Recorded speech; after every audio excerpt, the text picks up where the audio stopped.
คำว่าหนีอะนะ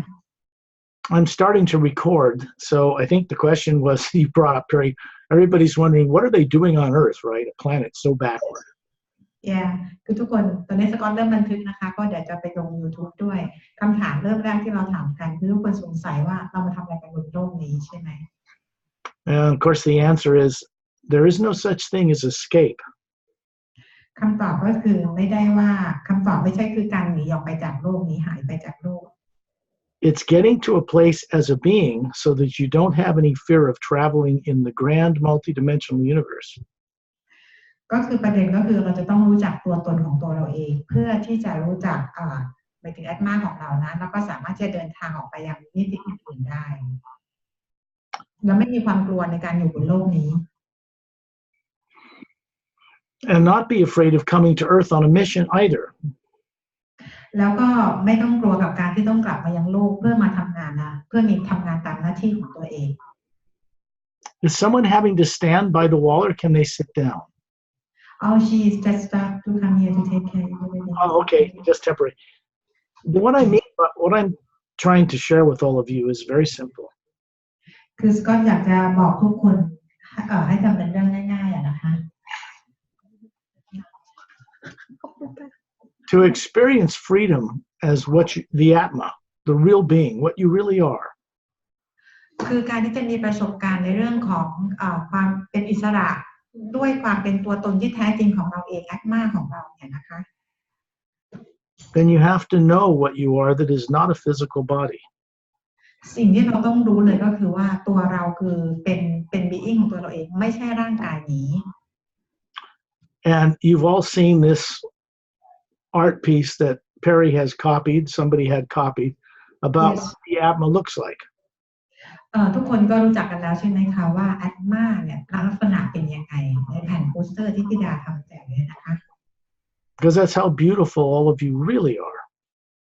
นั่นก็คือความสวยงามที่พวกเราทุกคนเป็นกันแบบนั้น That's what you really are, energy. นั่นคือเป็นพลังงานของทุกคนที่เป็นตัวตนที่แท้จริง That energy is not made of atoms and electrons and neutrons. It's not nuclear. พลังงานตรงนั้นไม่ได้สร้างจากโปรตอนนิวตรอนอิเล็กตรอนหรือนิวเคลียร์นะคะ It is energy, but not as it's known by people on Earth at this time. เป็นพลังงานชนิดหนึ่งแต่ไม่ใช่พลังงานที่คนบนโลกเข้าใจกัน It can travel out of the body or go to other planets or other dimensions. สามารถจะเดินทางออกไปนอกร่างกายของเราแล้วก็ไปยังดิเมนชันต่างๆได้ And when we do this tonight as a group, you will be traveling out of the body. สิ่งที่เราจะทำกันวันนี้เวลาก็คือกลางคืนก็คือเราจะเดินทางท่องเที่ยวออกจากร่างกายเราอะนะคะ And the reason it's so simple is because you do it every night anyway. เหตุผลง่ายๆมากเพราะว่าพวกเราก็ทำอย่างนี้ทุกคืนอยู่แล้วเวลาที่เรานอนหลับ This is true. และนี่คือความจริง Just because you don't remember what you do when you come back in the morning and the body wakes up doesn't mean you're not traveling. เพียงแต่ว่าเราจำไม่ได้เวลาที่เราตื่นขึ้นมาว่าเราไปไหนมาไหนบ้างนะคะ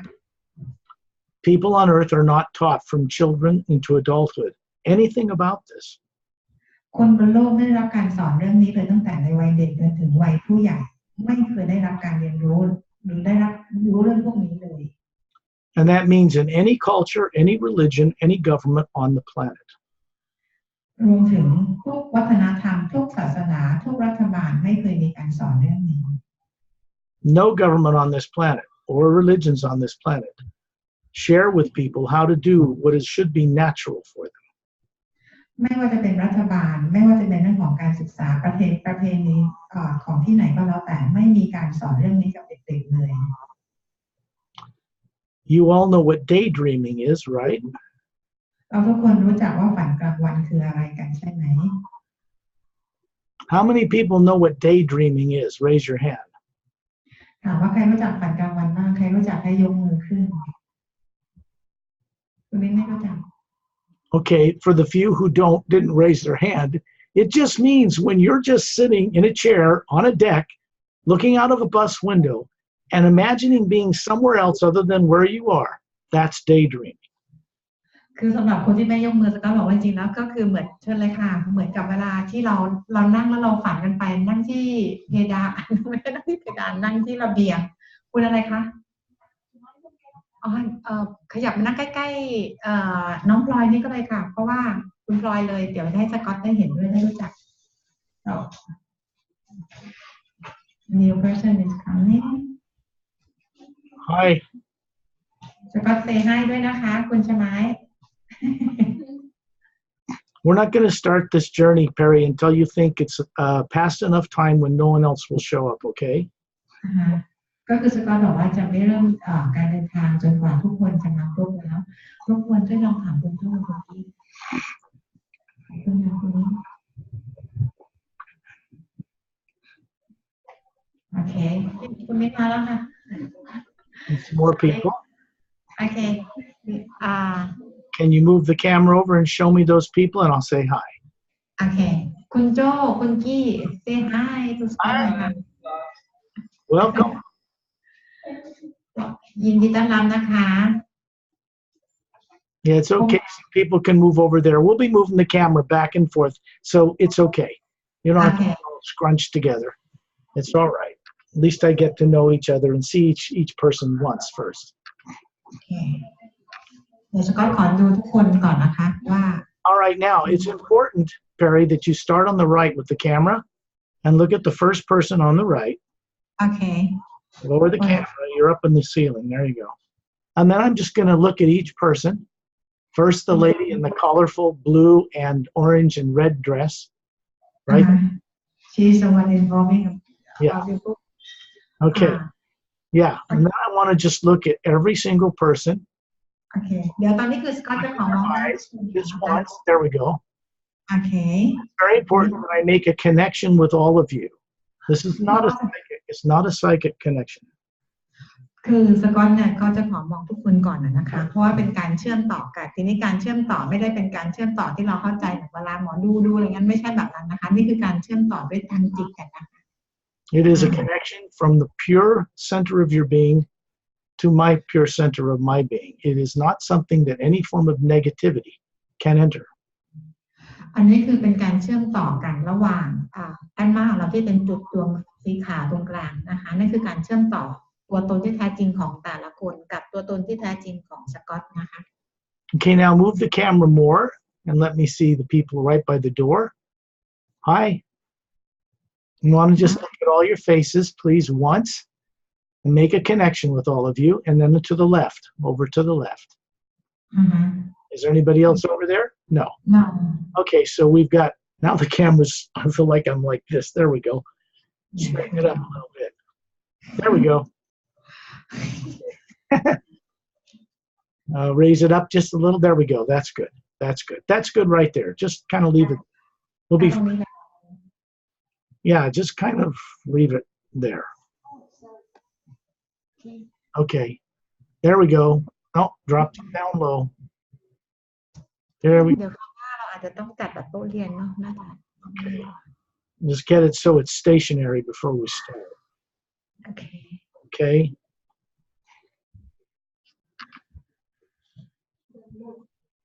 When you wonder why you're here, เวลาที่เราจะสงสัยกันว่าทำไมเราถึงมาอยู่กันที่นี่ it's important that I share with you that you all co-created being here. มันเป็นสิ่งสำคัญที่สกอตอยากจะแชร์ให้ทุกคนได้รู้นะคะนั่นคือการร่วมกันสร้างสรรค์ของพวกเราทุกคน This means you overcame fear of the unknown, and any negative feeling. You overcame what drives most people's lives. นั่นหมายความว่าที่เรามาอยู่กันทุกคนในที่นี้เราก้าวข้ามผ่านความกลัวอะไรต่างๆที่สังคมรอบข้างที่เราต้องเผชิญอยู่ด้วยอยู่แล้วนะคะออกมาได้ To step into recovering real hidden truth. เราก็คือจะเริ่มสู่การค้นหาความจริงที่ซ่อนอยู่ To remember who you are. จนกว่าเราจะจำได้ว่าเราเป็นใคร And what you knew. แล้วเรารู้อะไรมาบ้าง Before you were born here. ก่อนที่เราจะมาเกิดเป็นบนโลกนี้ This takes courage. คือต้องใช้อาศัยความกล้าหาญมาก because the rest of your fellow men and women are not yet courageous enough to step beyond what they grew up believing was true. เพราะเพื่อนของเราทุกคนนะที่ไม่ได้มาในที่นี้เขายังไม่มีความกล้าพอที่จะรู้ว่าเขายังไม่มีความกล้าพอที่จะมาวันนี้คือไม่กล้าพอที่จะลืมทิ้งความกลัวความอะไรไว้ข้างหลังเลยนะคะ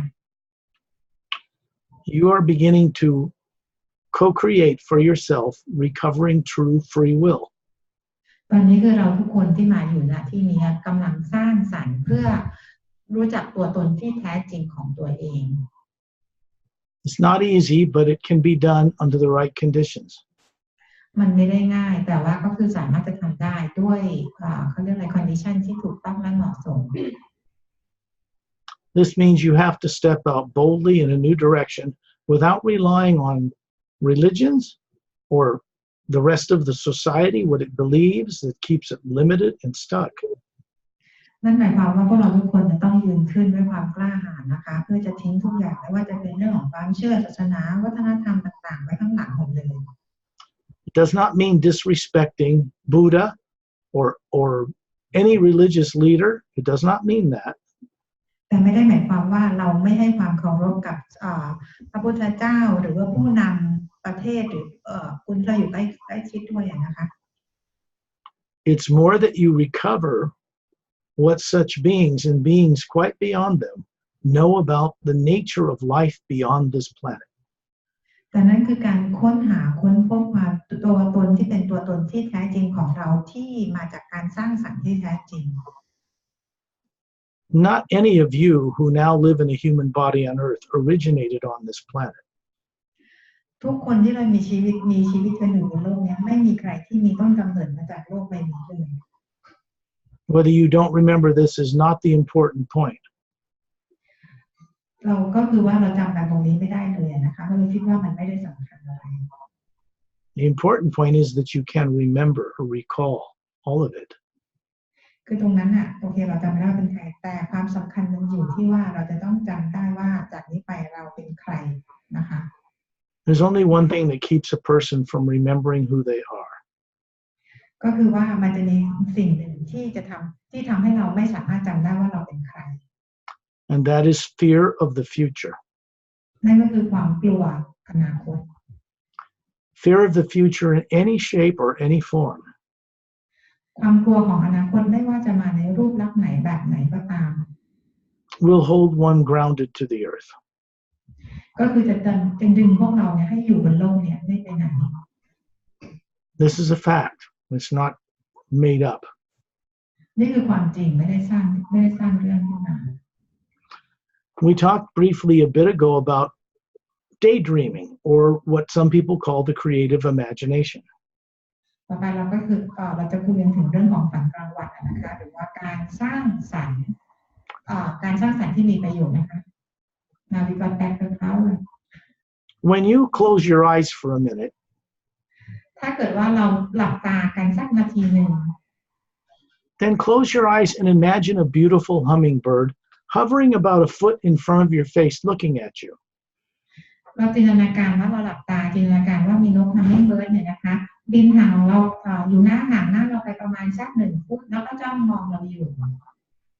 Anyone can do that because you've all seen a hummingbird. คือตอนนี้คือทุกคนสามารถทำได้เลยทุกคนก็จะเห็นนกบินอยู่ข้างหน้าเราได้เลย What you need to understand is that you're not seeing this from your brain. สิ่งที่เราทุกคนต้องเข้าใจก็คือว่าภาพที่เราเห็นไม่ได้สร้างขึ้นมาจากสมองของเรา The brain in a human skull in a human being does not imagine anything. สมองของเราที่อยู่ใต้กะโหลกของเราเนี่ยนะคะไม่ได้สามารถที่จะมองเห็นอะไรได้เลยในกายนี้ในกายนี้ That's not its purpose. เราก็ไม่ได้จุดอันนั้นคือไม่ใช่จุดประสงค์ของสมองในการมีสมองนะ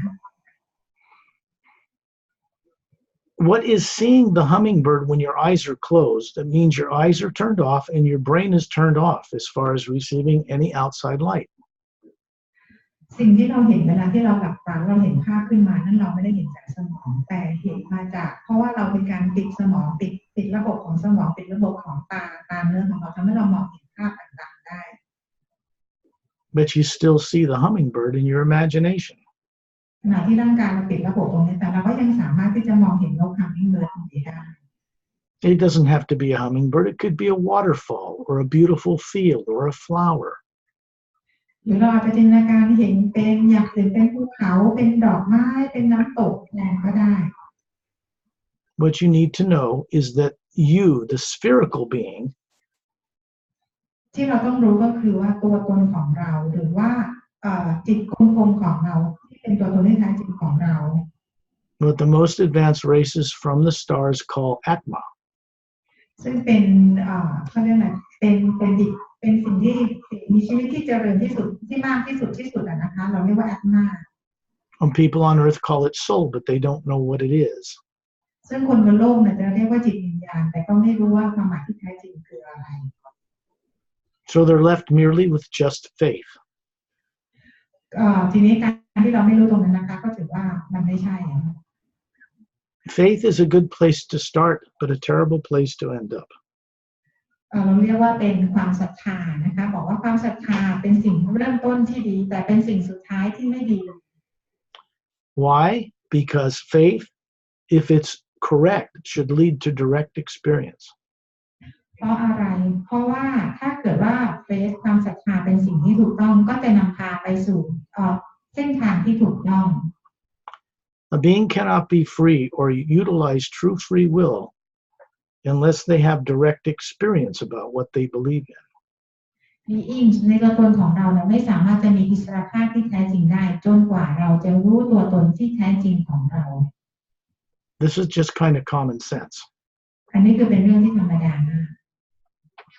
But if you hadn't noticed, a lot of people, the majority of your fellows on earth, do not have common sense right now. ตอนนี้คนหลายๆคนประชากรหลายๆคนเกือบทั้งหมดของโลกยังไม่มีเขาเรียกของคอนเซนส์ตรงนี้นะคะในการรู้จักตัวตนที่แท้จริงของตัวเอง That makes all of you a little bit special. ก็คือสิ่งนี้ทำให้พวกเราพิเศษกว่าคนอื่นเล็กน้อย Because you're beginning to reacquire common sense. เพราะตอนนี้เราก็คือพยายามที่จะถามหาความcommon sense ตรงนี้ให้ตัวเราเอง You're waking up things you used to know with certainty. ตอนนี้เราเริ่มที่จะตื่นรู้ที่จะมารู้สิ่งที่เป็นตัวตนสิ่งที่มันมีอยู่แล้วเป็นอยู่แล้ว When I speak with you all about leaving your body, this is something you once knew how to do with perfect confidence. สิ่งที่จะเฉพาะจะพาเราไปก็คือการเดินทางออกนอกร่างกายเนี่ยนะคะมันก็คือเป็นสิ่งที่พวกเราก่อนหน้านี้รู้เรื่องนี้โดย perfect อยู่แล้วคือรู้โดย 100% กันอยู่แล้ว When you leave your body and go on a journey with me to these other realities, เมื่อเรามีประสบการณ์จะออกเดินทางไปกับสกอตเนี่ยนะคะเพื่อจะมีประสบการณ์ you can be aware of your body if a truck goes by or somebody opens a door. That's okay. เราก็คือยังมีความรู้สึกได้เหมือนทุกอย่างว่ามีรถบรรทุกขับผ่านหรือมีใครเปิดประตูเข้ามาร่างกายเราก็ยังสัมผัสได้เหมือนรับรู้ได้เหมือนเดิม Because when you are far away from planet Earth as an Atma, you still have a link, an energy connection to that body. เพราะว่าเวลาที่เราไปมีประสบการณ์ออกเดินทางไปไกลๆมากนะคะจากไปแดนดินเช่นอื่นแต่ว่าพัฒนาของเราก็ยังมี energy ที่เชื่อมต่อกับร่างกายของเราบนโลกนี้ That energy connection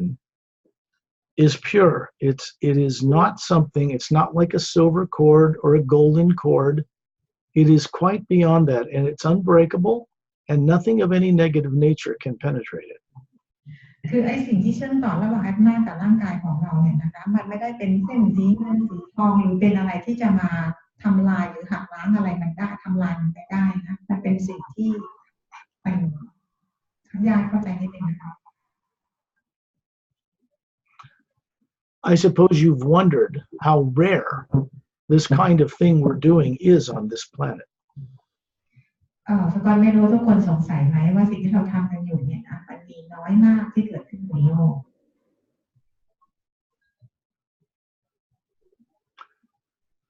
When you go to bed at night, you know how to put your body in the trance state we call sleep. เวลาที่เราจะเข้านอนเราก็รู้จักกันอารมณ์ที่เราเรียกว่าเหมือนกับเข้าสู่ภวังค์เราจะหลับกันนะคะ And none of you have any problem with that. แล้วเราทุกคนก็ไม่ได้มีปัญหากับการเข้าสู่ภวังค์เพื่อจะหลับกันเลย But because of the way you grew up on this planet, you're not aware of what it is you're doing. เพราะว่าเราทุกคนบนโลกเนี่ยเราไม่รู้ตัวเลยว่าเราทำอะไรกันนะคะแต่ว่าเราหลับแล้วเราไปไหนมาไหน It means all of you know how to run a human body with twin-stranded DNA, like experts. คือเราทุกคนก็คือด้วยธรรมชาติเรารู้กันแต่ว่าร่างกายเราเนี่ยก็คือมีดีเวอร์สองสายใช่ไหมคะที่ร่างกายเราเป็นส่วนประกอบของเรา When you go to bed at night, you'd identify with the physical body growing up on this earth as if it is you, and so you go unconscious with it. คือเราหลับเนี่ยร่างกายเราออกไปมีประสบการณ์ข้างนอกใช่ไหมคะแต่เราก็รู้สึกว่าเราก็หลับเราก็ไปได้ก็ไม่ได้ห่วงอะไร What we're doing in these little televised hotel journeys is designed to help you be aware of what it is you're doing when you're out of your body at night. สิ่งที่เรามาทำกันในโรงแรมวันนี้นะคะก็คือว่าทำให้เราได้มีความรู้สึกตัวแล้วรู้ตัวมากขึ้นว่าเราทำอะไรยังไงบ้างอะไรที่เราหลับแล้วเราไปไหน No one is stuck or trapped on this earth other than by how they believe. คือคนบนโลกเนี่ยอยู่ติดกันอยู่บนโลกเนี่ยก็โดยความเชื่อต่างๆนั่นเอง You grow up on a planet being taught by your peers and parents and the rest of society and religions and governments that this is maybe the only planet with life on it. เราเติบโตกันมาด้วยคำสอนของพ่อแม่สังคมศาสนาการศึกษาพวกนี้นะคะก็คือว่าเราถูกสังคมแบบนี้เราหลอมมา On Earth, people have to work for a living, and people pay taxes, and they do all this kind of thing. And it generally keeps most people so busy they don't have time to discover who they are. เพราะคนบนโลกเลยยุ่งอยู่กับการทำมาหากินการต้องจ่ายภาษีก็เลยไม่รู้ว่าเราจะต้องไปหาตัวตนที่แท้จริงเราได้ยังไง So we have to be very clever and very creative in order to make time for events like this. ฉะนั้นเราจะต้องฉลาดแล้วก็ต้องรู้จักฉลาดแล้วก็หาทางเพื่อที่จะให้ตัวเราเนี่ยนะคะได้รู้จักตัวตนที่แท้จริงของเรา Because the way that I work and with people from other worlds, master teachers, and billions of other beings who are not on Earth and not from Earth is very, very special for this planet. ก็คือสิ่งที่สกอตทำงานของสกอตทำเนี่ยนะคะสกอตทำงานกับมาสเตอร์บีอิงต่างๆแล้วก็มีบีอิงต่างๆที่เข้ามาร่วมทำงานนี้กับโลกของเขาเป็นพันล้านบีอิงนะคะ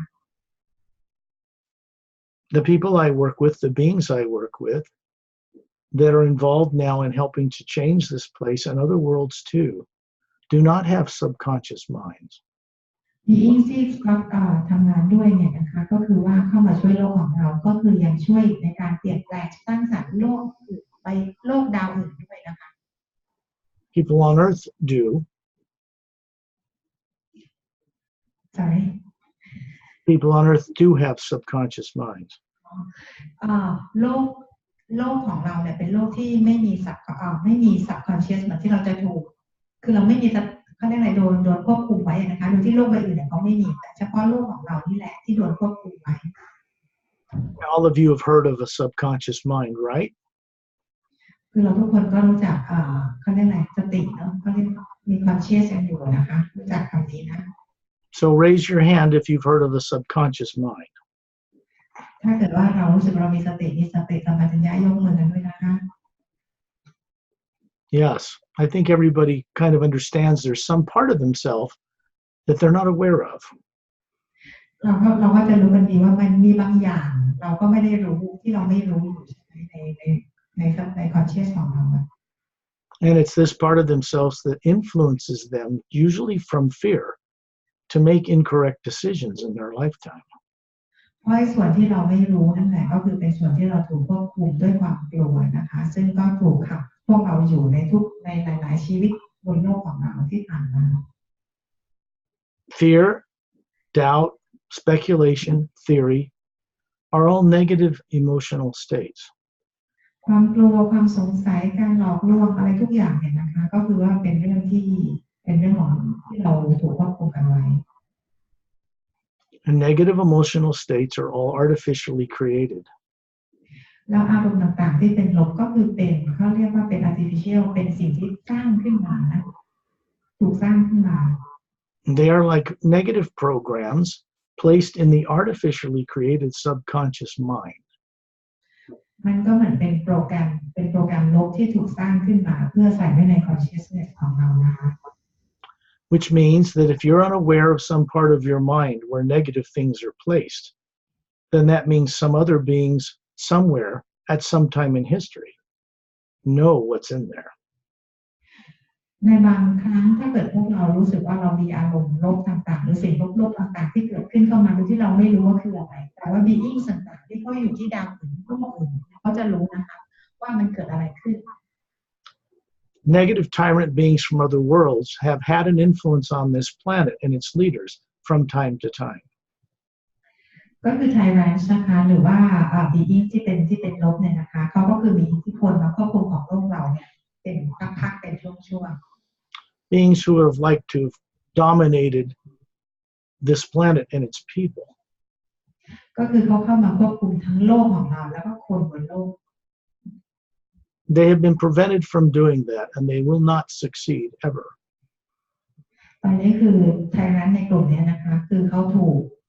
หมายถึงว่าไม่ให้เขาสามารถจะทำตรงนี้ได้อีกต่อไปแล้วแล้วเขาก็ไม่มีทางทำสำเร็จแล้วเป็นไทยรัฐนะ When you work with the first sound behind all creation, Hu, the first half of the word human, เมื่อเราเริ่มมีการทำงานประสานเสียงกันฮิวนะคะซึ่งเป็นเสียงแรกที่มาจากคำว่าฮิวนั่นนะคะมันเป็นเสียงครึ่งแรกของก็คือคำว่าฮิว what's really taking place is that you are connecting you, the real being, the spherical being, the energy being, to the source behind and supporting all life.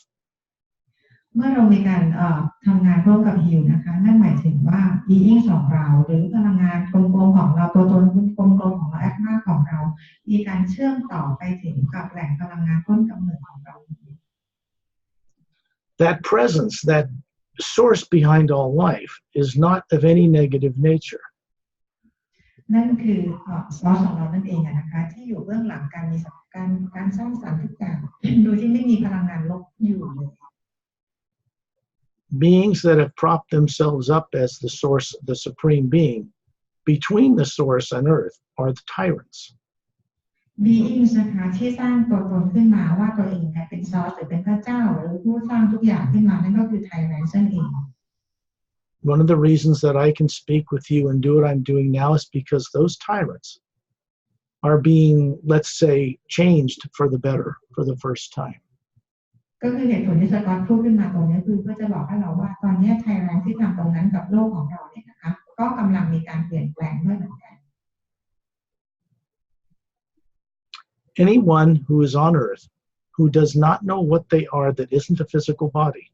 or how to move it around the multi-universe does not have real free will. คนบนโลกนี้นะคะที่ยังไม่รู้ตัวตนของตัวเองนั่นคือยังไม่รู้ว่าร่างกายนี้ไม่ใช่ร่างกายของเขาหรือที่ยังไม่รู้ว่าพวกเราเองเนี่ยสามารถที่จะเดินทางออกไปยังdimension ต่างๆได้ก็คือยังไม่มีที่แท้จริง Simply because if they don't have all their faculties as a being and they don't remember the long journey they've made throughout the universe to get to Earth, how can they make the best decisions? เหตุผลง่ายๆเลยก็คือว่าถ้าตัวตนเราเองยังไม่รู้เลยว่าตัวตนเราเป็นใครแล้วก็ยังไม่สามารถที่จะเดินทางไปยังdimensionต่างๆได้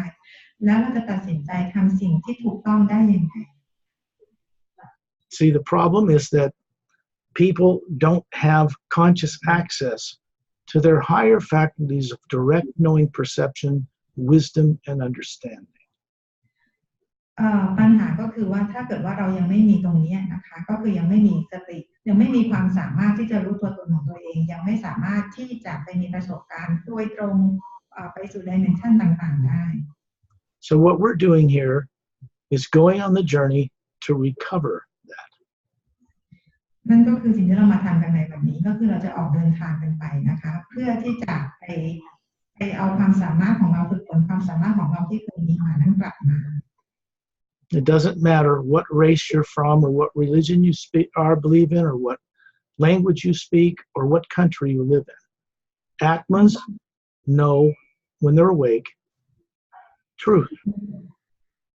มันไม่สำคัญเลยว่าเราจะอยู่เผ่าพันธุ์ไหนอยู่ประเทศไหนอยู่ที่มุมไหนของโลกนะคะเมื่อไหร่ที่แอดมาตื่นเมื่อไหร่ที่แอดมารู้แอดมาก็จะรู้ทุกอย่างเลย And that truth is understanding and knowing the grand nature of the vast life that is in the multidimensional universe. นั่นก็คือสิ่งที่เราก็ต้องรู้ด้วยว่าแอดมาเนี่ยนะคะจะรู้เลยว่าการสร้างสรรค์นั้นมันใหญ่โตมโหฬารมากแค่ไหนนะคะ This seems maybe to you far away and out of reach, but it isn't. เราจะคิดว่าเรื่องพวกนี้มันไกลตัวเพื่อไม่ถึงแต่จริงๆแล้วไม่ใช่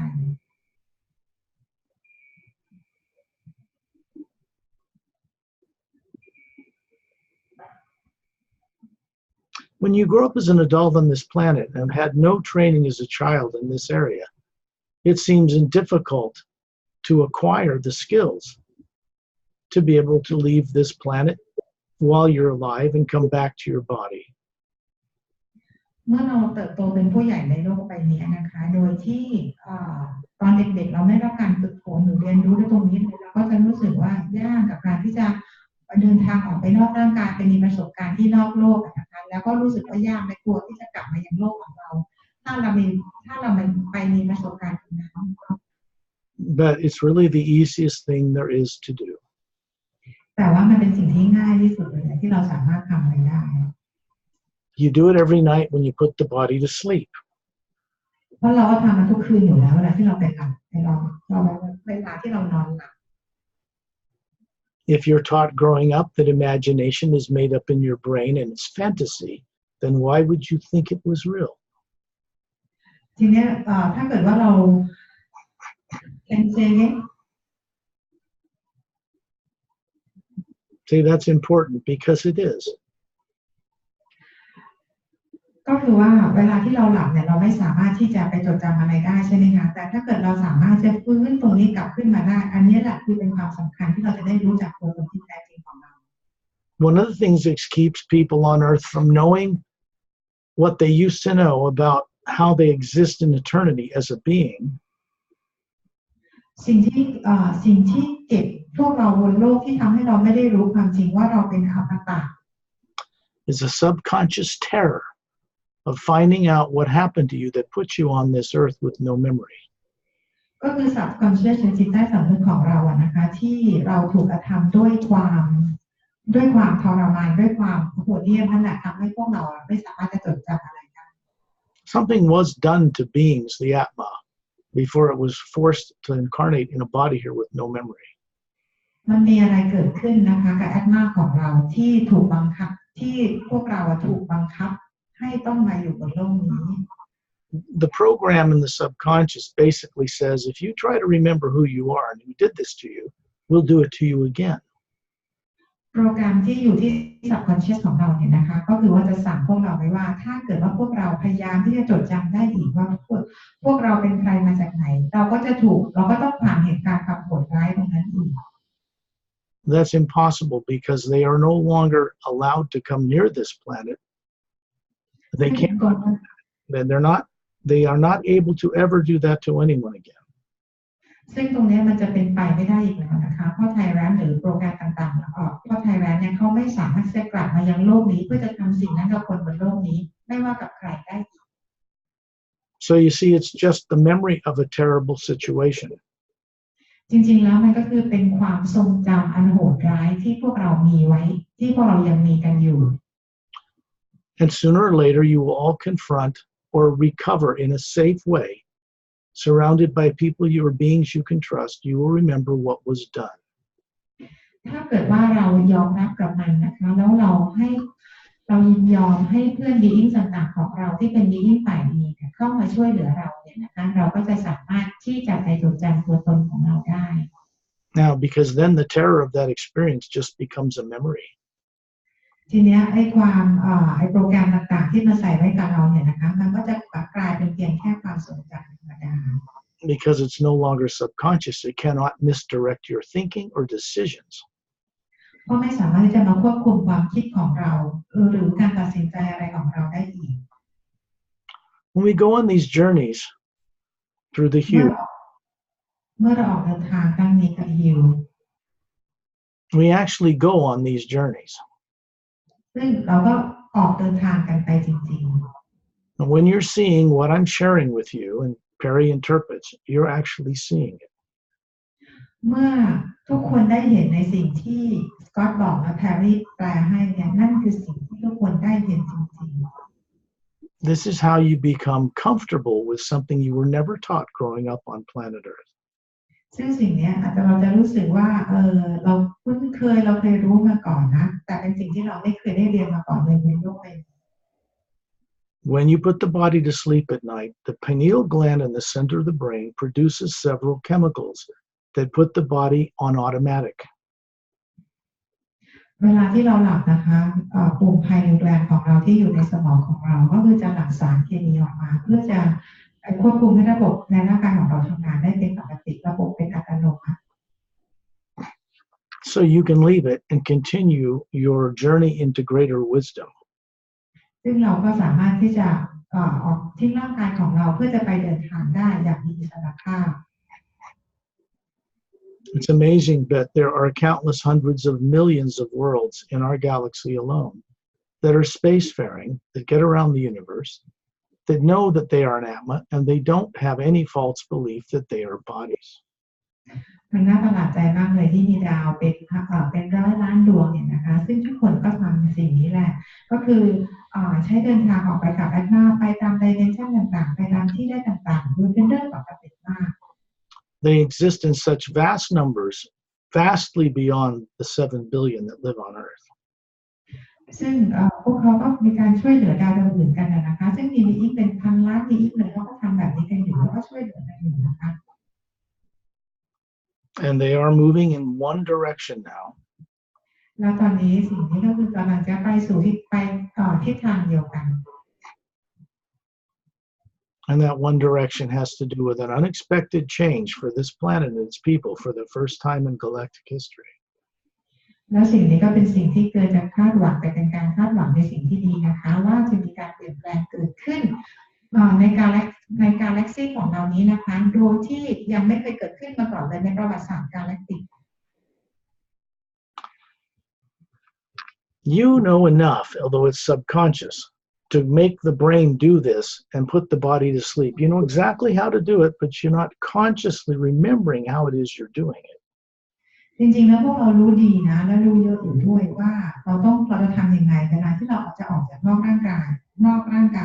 เพราะเราก็ทำกันทุกคืนอยู่แล้วเวลาที่เราหลับแต่ตอนนี้เราไม่มีสติที่จะรู้ตัวใช่ไหม The interesting thing about revealing hidden truth สิ่งที่น่าสนใจในการที่จะทบทวนการรู้ความจริงครั้งหนึ่ง is that it's true for all beings in the grand multidimensional universe that are Atmas that run bodies. It's true for all life. ก็คือความจริงในจักรวาลที่ทุกคนรู้ดีเนี่ยนะคะเป็นความจริงเดียวกันนะคะทุกโลกทุกดาวทุกจักรวาล The more you do this kind of thing and actually exercise your creative imagination, this is not made up in the brain, the better off you are. สิ่งที่เราจะทำกันเนี่ยนะคะถ้าเกิดเราฝึกกันมากเท่าไหร่มันก็คือเป็นการฝึกฝนการสร้างจินตนาการที่ถูกต้องได้มากเท่านั้น This is not something people are taught on Earth to do while they're growing up to be an adult. ก็เป็นสิ่งที่คนบนโลกนี้ไม่ได้ถูกสอนกันมาว่าต้องให้ทำยังไงตอนที่เราเติบโตขึ้นมา It doesn't matter what age you are. You're doing it now as a being, not a body. แต่มันไม่สำคัญว่าตอนนี้เราจะอายุเท่าไหร่นะคะแต่เราก็คือกำลังจะทำกันตอนนี้นะคะ Nothing wrong with bodies, but we should know who we are that runs them. ตอนนี้เราควรจะรู้ว่าร่างกายของเรามันมีอะไรที่ควบคุมดูแลร่างกายเราอยู่ Remember this: when you imagine anything, It is nothing in the brain that can see a picture like a camera focused on a motion picture screen in the theater so you can see it. There's nothing in the brain that can do that. That's not its function. ขอให้รู้ไว้เลยนะว่าทุกสิ่งหมายถึงทุกสิ่งที่เราเห็นเนี่ยนะคะมันไม่ได้เกิดขึ้นจากสมองของเราที่ใช้ในการเห็นนะคะเพราะมันเป็นเหมือนกับเปรียบเทียบเหมือนสมองก็เหมือนกล้องเราจับภาพอะไรอย่างนั้นนะคะการถูกต้องก็คือว่าเอาเป็นว่าสมองเนี่ยมันไม่สามารถที่จะมองเห็นภาพต่างๆได้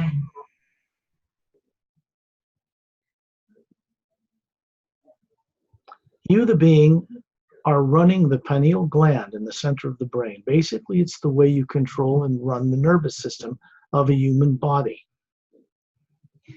จริงๆแล้ว being ของเราก็คือ Atma ของเราเนี่ยนะคะเป็นผู้ที่ควบคุมภายในแกลนของเราเพื่อให้เราร่างกายเราเนี่ยสามารถทำงานและให้เห็นสิ่งต่างๆได้ The twin-stranded DNA of a human being and the genomes that make up all the little switches on those strands are designed for the Atma to be able to run a body to experience life in different dimensions. คือ DNA สองสายของเราเนี่ยนะคะแล้วก็ปุ่มจีโนมต่างๆเนี่ยทุกอย่างถูกออกแบบมาเพื่อให้ Atma ของเราเนี่ยสามารถที่จะควบคุมร่างกายของเราให้ทำงานได้ For beings on most worlds out in our galaxy and many billions of others, this is a free will choice. ซึ่ง being ต่างๆเนี่ยนะคะที่อยู่บนดาวต่างๆเขาก็มีอะไรอย่างเงี้ยเหมือนกันนะคะมีปุ่มมีการบังคับมี DNA อะไรของเขาเนี่ยซึ่งทุกอย่างพอมันเป็นอิสระแล้วพวกเขาก็คือสามารถทำอะไรได้ตามเป็นอิสระ The way of tyrants to suppress people has been written into eternity to come to a permanent end. ตอนนี้ก็คือการทดลองของไทแรนเนี่ยนะคะก็คือจะต้องมีการสิ้นสุดลงเพราะไทแรนมีการมาควบคุมจีโนม DNA ของพวกเรานี่แหละทำให้เราไม่มีความสามารถเหมือนที่เราเคยมีไว้จดจำกันไม่ได้ It may not seem like that to all of you who watch the news and look at the world condition, but it is changing, and if you have the eyes and ears to see it, you will see it. คือถ้าเกิดว่าเราดูข่าวดูอะไรตามข่าวบนโลกของเราอาจจะรู้สึกว่ามันไม่เห็นจะใช่คือมันไม่เกี่ยวข้องกันเลยนะคะแต่ว่าถ้าเกิดว่าเราลองใช้ใจได้ไปดูเราก็จะรู้ว่าเราก็จะสัมผัสได้ว่ามันมีการเปลี่ยนแปลงอะไรเกิดขึ้นบ้าง By going on these journeys, you begin to co-create that outcome. โดยการออกเดินทางด้วยกันไปครั้งนี้นะคะเราก็จะเริ่มมีการช่วยกันสร้างสรรค์ While you're being liberated and getting free yourself and recovering who you are, you're also co-creating with many beings from beyond this planet to change the reality that exists on this planet.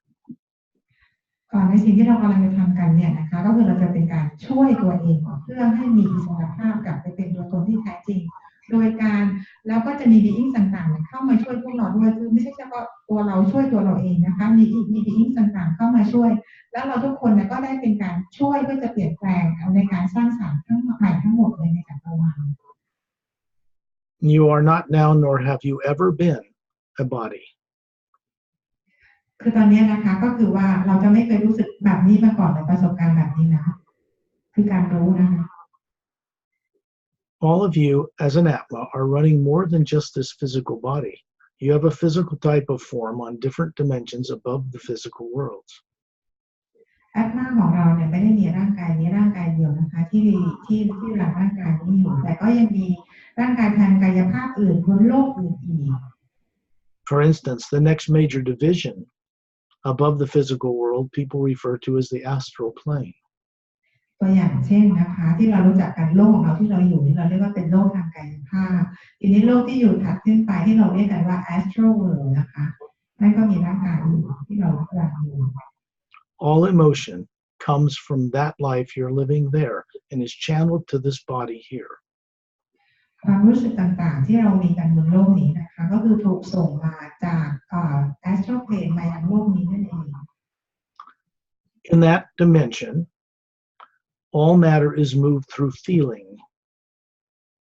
ใน dimension ตรงนั้นเนี่ยนะคะก็คือว่าโลกเนี่ยในโลกนั้นถูกขับเคลื่อนด้วยความรู้สึกด้วยอารมณ์ It is not a pure place like some people think. It has wars and taxes and all kinds of things too, and yet it's a higher reality than the earth. คือโลกนั้นน่ะมันก็ไม่ได้สวยงามบริสุทธิ์อย่างที่คนบนโลกเข้าใจนะมันก็ยังมีอะไรโลกมีเรื่องของความเป็นอยู่เรื่องของอะไรภาษีอะไรไม่แน่ใจนะแต่อาจจะผิดแต่ประมาณว่าโลกก็คือไม่ได้ใสสว่างบริสุทธิ์อย่างที่เราเข้าใจกัน There are many dimensions above that, and then there is what most of you know of or have heard of as the void. Raise your hand if you've heard of the void. ทีนี้มันก็ยังมีโลกอื่นๆที่อยู่เหนือโลกastral plane ขึ้นไปทีนี้ทุกคนเคยได้ยินคำว่าโลกของความว่างในนิพพานใช่ไหมถ้ารู้จักให้ยกมือขึ้น Right, because that's one of the primary teachings of Buddhism, is it not? เพราะนั่นแหละก็คือบอกว่าทีเชอร์ก็คือพุทธะทีเชอร์ของเราเป็นคนที่บอกแล้วก็สอนเรานะคะว่าโลกนั้นก็คือโลกนิพพาน Yes, right? ใช่ไหมคะรู้จักกันนะคะ They speak of the void as being the highest realm, beyond which there's nothing else beyond it. คือเราจะถูกสอนและถูกรู้กันมาว่าโลกนิพพานเนี่ยนะคะก็คือเหนือจากนิพพานขึ้นไปแล้วไม่มีโลกอะไรอื่นอีกเลยมีแต่ความว่าง This is not true, but we can't blame them for seeing that as a limitation. ซึ่งตรงนั้นมันไม่ใช่ความจริงแต่ว่าเราก็ไม่สามารถที่จะไปกล่าวโทษหรือไปอะไรบอกว่าผิดได้นะคะ They were taught that too. They just don't have higher experience because they don't know it exists. เพราะว่าตอนนั้นก็คือถูกสอนมาแบบนั้นเหมือนกันแล้วก็ไม่รู้ว่ายังมีโลกอยู่ตรงไหนเหนือจากตรงนั้นขึ้นไปอีก All I'm sharing with you is there are many dimensions of pure energy beyond the void. สิ่งที่สกอตกำลังแชร์กับพวกเราทุกคนนะคะก็คือจะบอกว่ายังมีโลกอีกหลายโลกมากเลยที่อยู่เหนือนิพพานขึ้นไปแล้วเป็นโลกที่เป็นพลังงานที่บริสุทธิ์มากนะคะ Nothing of any negative nature has ever existed there. ไม่มีพลังงานลบหรือสิ่งลบๆอะไรสามารถจะอยู่ที่ตรงนั้นได้เลย And all of you come from way up there originally. แล้วพวกเราทุกคนก็มาจากต้นกำเนิดบนโลกนั้นกันทุกคน Just because you've been made to forget it over billions of years doesn't make it not true. แต่ว่าพวกเราถูกทำให้ลืมกันมาเป็นพันล้านปีแต่ก็ไม่ได้หมายความว่าไอ้สิ่งที่เราลืมไปนั้นแล้วสิ่งที่เรามารู้เนี่ยไม่ใช่ความจริง Takes quite an evolution for an Atma to evolve to where it can run a higher genetic form like a human body. ก็คือว่าอัตมาเองเนี่ยนะคะสามารถที่จะรันร่างกายที่เขาเรียกว่ามีที่ความสามารถสูงมาได้นะคะ The Atma, you, did not come into existence in time and space. อัตมาของพวกเราเนี่ยนะคะไม่ได้ลงมาเพื่อจะมามีชีวิตอยู่ภายใต้เวลาแล้วก็ช่องว่างอวกาศนะคะ They did not come into existence in all the billions of galaxies that we know exist just in the physical universe. คือเราแอตมาของเราเนี่ยไม่ได้มีดำรงอยู่ในโลกที่เป็นทางกายภาพที่มีกันเป็นพันล้านดาวนะคะ You came into existence from the source behind all life and are comprised of exactly the same energy. แต่เราก็คือมาจากโลกของพระผู้สร้างก็คือมาจากข้างบนนะคะซึ่งเรามีพลังงานทุกอย่างเหมือนกับพระผู้สร้างทุกประการ You have the same capabilities of creation, faculties of awareness, and ability to understand the multidimensional universe that it does. คือเรามีความสร้างสรรค์ในการสร้างสรรค์ทุกอย่างเรามีความรู้ความเข้าใจในสรรพสิ่งทุกอย่างเรามีทุกอย่างเหมือนพระเจ้าเลยนะคะความสามารถทุกอย่างเหมือนเลย On a smaller scale, like a drop, a spherical drop of pure individual energy in a mighty ocean of that same energy. เราเปรียบเทียบให้ฟังว่าอย่างพระผู้สร้างเนี่ยก็คือเป็นน้ำทะเลเป็นน้ำในมหาสมุทรผืนใหญ่พวกเราทุกคนก็คือเป็นหยดน้ำในมหาสมุทรที่รวมตัวกันแล้วเป็นน้ำในมหาสมุทรทั้งหมด With your permission and co-creative participation, let's go on a journey together beyond this earth. ด้วยการถ้าเกิดพวกเราอนุญาตเนี่ยนะคะเราก็จะออกเดินทางเพื่อจะออกไปมีประสบการณ์นอกโลกด้วยกันอันนี้พูดในใจนะคะอนุญาตทำไปเลย All you have to do is be comfortable where you're seated, either leaning forward, your hands on the table, or leaning back in a chair, whatever makes you most comfortable. And take several big breaths. And when you breathe out all your fear of the future. สิ่งที่แนะนำให้ทำนะคะตอนนี้คือนั่งให้สบายท่าไหนที่เราสบายมากที่สุดนะคะพอสบายแล้วนั่งอะไรดีแล้วเนี่ยนะคะให้เราปล่อยวางความกลัวความกังวลทั้งหมดให้วางทิ้งไปหมดเลย This means anything you're concerned about in this lifetime, your age, when you might die, if you're alive after you die, anything at all that concerns you just for now, put it aside as if you're putting it in a computer program that says all fear, terror, doubt, not knowing, any of that, put it aside. ตอนนี้ก็คือให้เราวางความกังวลชั่วคราวก่อนนะคะหมายถึงว่าถ้าเราใส่ไปในคอมพิวเตอร์ก็ได้ใส่ไว้ในโปรแกรมไหนก่อนก็ได้ความกลัวความกังวลอายุสุขภาพไม่ว่าเรื่องอะไรต่างๆเนี่ยให้วางไว้ก่อนเลย Then it's important that you imagine someone you love and respect and you're grateful they are in your life, person, place, or thing. มันมีความสำคัญมากนะคะก่อนออกเดินทางนี้ขอให้เรานึกถึงคนที่เรารักหรือจะเป็นสิ่งของหรือสถานที่ไหนที่เราชอบไปที่เรามีไว้ครอบครอง It's something when you first imagine it, it just makes you smile inside. ให้นึกถึงสิ่งที่ว่าเรานึกถึงอะไรขึ้นมาก็แล้วกันทำให้เรายิ้มได้อย่างมีความสุขนะคะ Could be the smile of a child playing. อาจจะเป็นรอยยิ้มของเด็กๆที่กำลังเล่นกันอยู่ Could be a beautiful flock of birds flying overhead that you admire. หรืออาจจะเป็นความสวยงามของนกที่บินไปตามดอกไม้ต่างๆ Could be a beautiful waterfall on a mountainside. หรือจะเป็นน้ำตกที่สวยงามที่อยู่ข้างๆภูเขานะคะ Anything that opens the heart and opens a door in the pineal gland in the center of the brain. อะไรก็ได้ที่ทำให้เราหัวใจเราเปิดกว้างและเปิดภายในแบรนด์ของเราได้ This doorway that opens เพื่อให้ประตูเขาเรียกว่าดอร์เวย์นี้เปิดออกนะคะ means that the Atma hovering above that body running it, the white core of it, you, connects to the source behind all life and all the beings operating in the multiverse that co-create with it. นั่นหมายถึงว่าการที่แอดมาให้แอดมาของเราตัวตนที่เป็นแสงตรงกลางของแอดมาของเราเนี่ยนะคะสามารถจะเชื่อมต่อตรงไปยังโลกข้างบนก็คือพระผู้สร้างตรงนั้นได้รวมถึงเชื่อมต่อไปถึงที่ต่างๆที่อยู่ทั่วไปนะคะ The big question people have on earth because they've been made to forget is, what is the purpose for my existing? Why am I alive as a human being? ก็คือคำถามที่คนบนโลกนี้เราจะมีกันอยู่ใช่ไหมว่าทำไมเราถึงต้องมาเกิดตรงนี้แล้วเรามาทำอะไรบนโลกนะคะ We exist to one day be conscious, fully trustworthy co-creators with the source behind all life. การดำรงอยู่ของเราเนี่ยนะคะก็เพื่อที่จะเกิดมาเพื่อช่วยกันร่วมสร้างสรรค์กับซอสนั่นเองโดยมีต่อสร้างสรรค์อย่างมีสตินะคะ This does not mean we need to worship the source or prostrate on the ground to the source to get favors. It does not require us and never has required that we worship it. แต่นั่นไม่ได้หมายความว่าเราจะต้องไปเคารพบูชานั่งกราบไหว้บูชาหรือคุกเข่าอ้อนวอนขออะไรจากพระผู้สร้างนะคะเพราะนั่นไม่ใช่สิ่งที่ใช่พระผู้สร้างไม่ต้องการให้เราวอชิปไม่ต้องการรับบูชานะคะ That was all created by tyrants and tyrant kings, controlling priests, not just on earth, but other worlds, in order to control masses of people.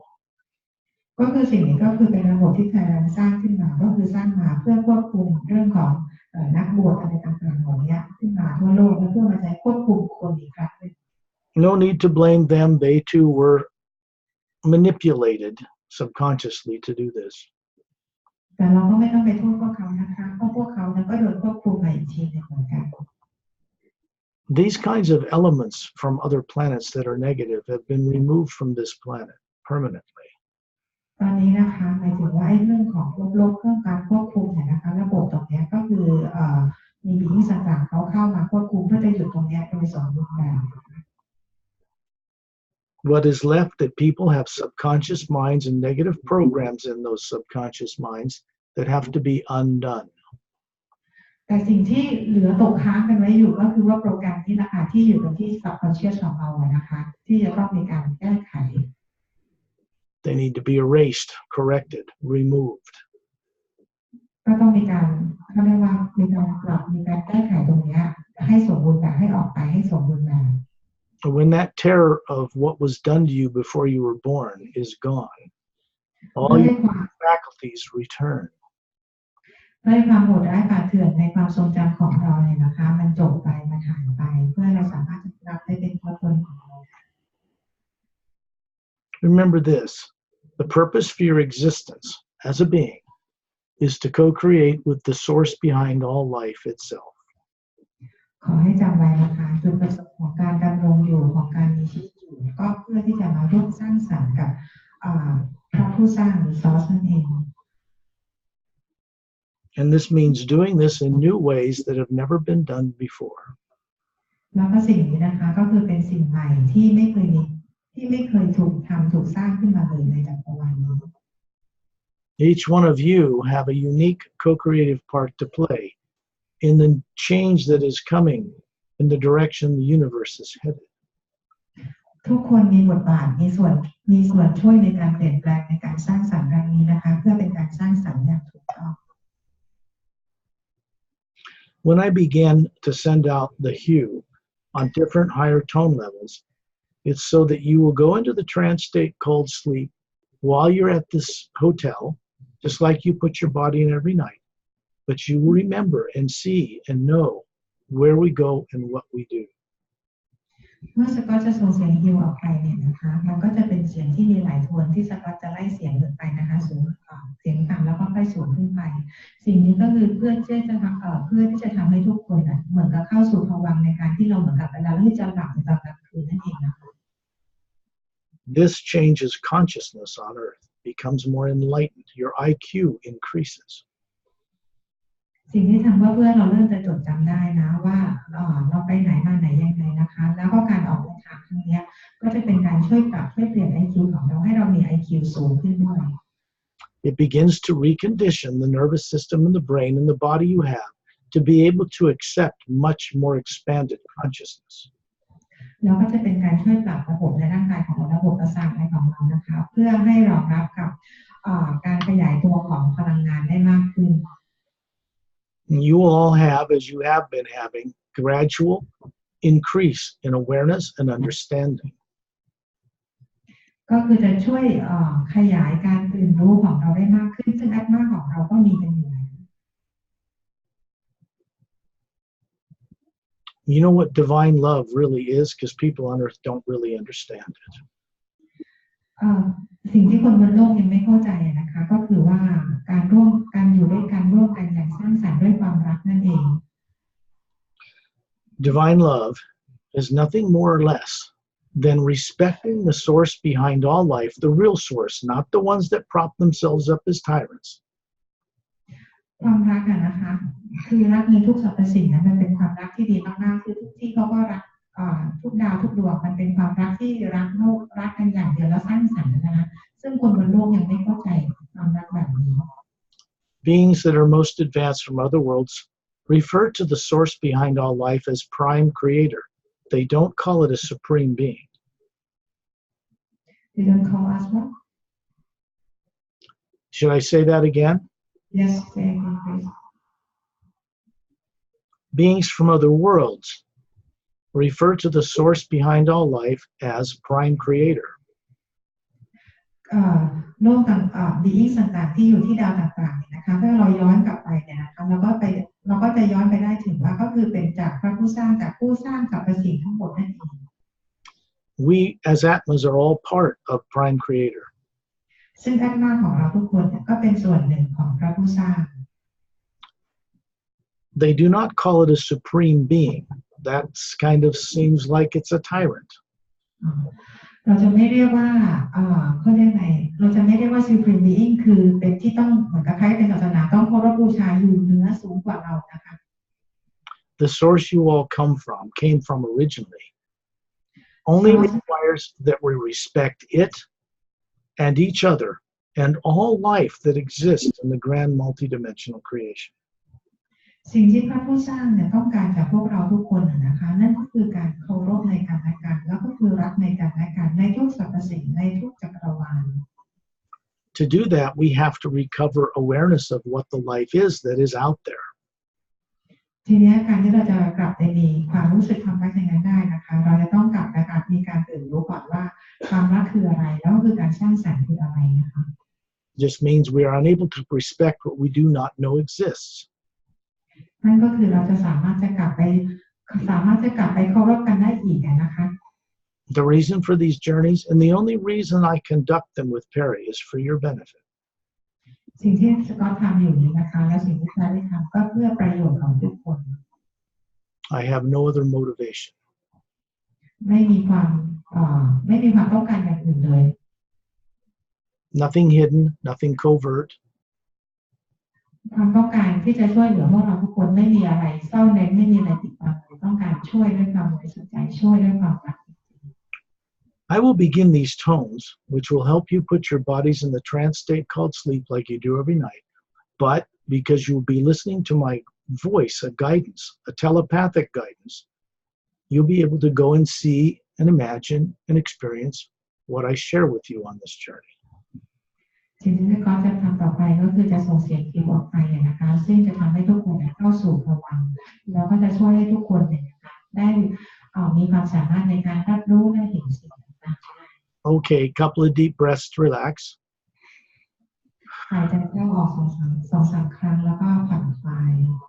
And have your eyes closed so that you're not seeing anything in the physical world. ให้เราหลับตานะคะเพื่อให้เรา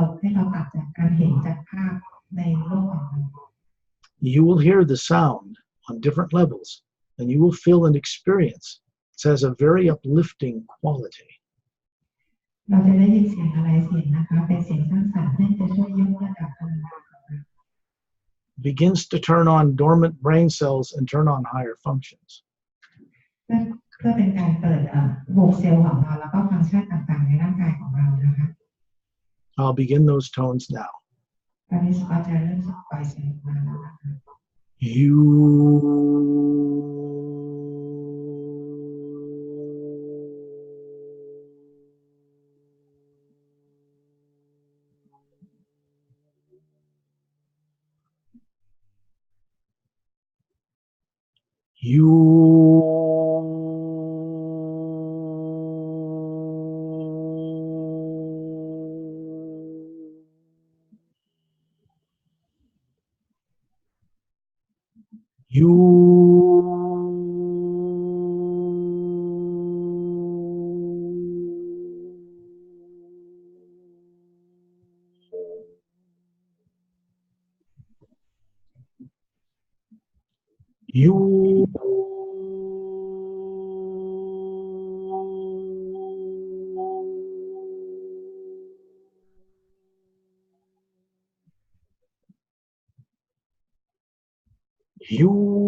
You.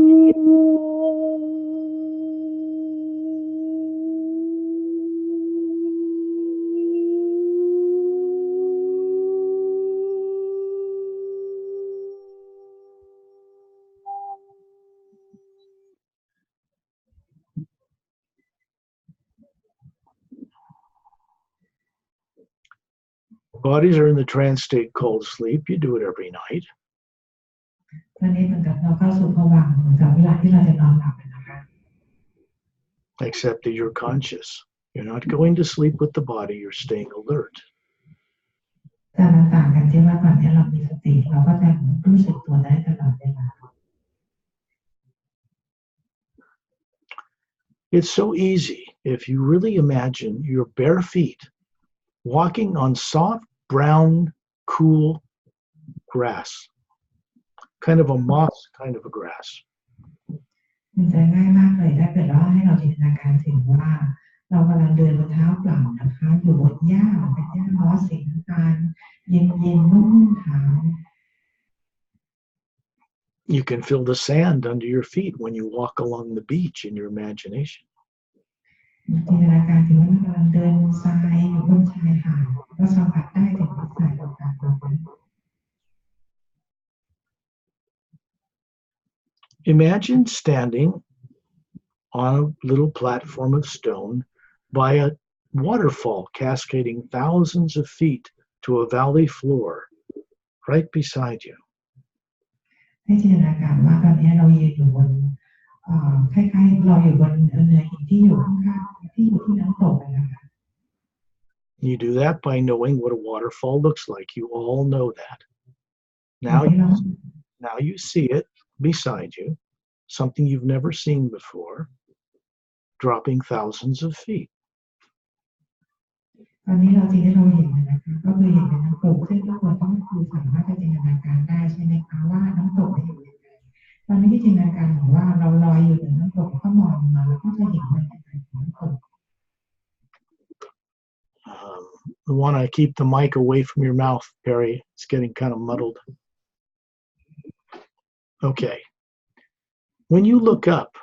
and you feel your toes on this brown moss, it's moist and cool, you look up and see this waterfall comes out of a cavern opening in the side of a mountain, 2/3 the way towards the snow-covered top. คือตอนนี้นะคะก็คือเมื่อกี้เราที่เราเหยียบบนหญ้ามอสสูงใช่ไหมคะแล้วเราให้เรามองขึ้นไปเราจะเห็นจินตนาการเห็นเป็นน้ำตกนะคะซึ่งอยู่ห่างออกมาจากภูเขาที่มีน้ำแข็งคลุมปกคลุม When you look out past the mountain to the west, ให้เรามองเหนือภูเขาขึ้นไปทางผ่านไปทางทิศตะวันตกนะคะ you can see a brown 3-foot wide moss-covered path leading out between tall jungle trees, and it ends on an emerald green glowing beach. ตอนนี้ก็คือว่าให้เรามองไปทางเมื่อกี้ทางทิศตะวันตกใช่ไหมคะก็คือหญ้าสูงประมาณ3 ฟุตนะคะแล้วเราก็จะเห็นทางจะเห็นเป็นฝั่งชายหาดด้วยสีเขียว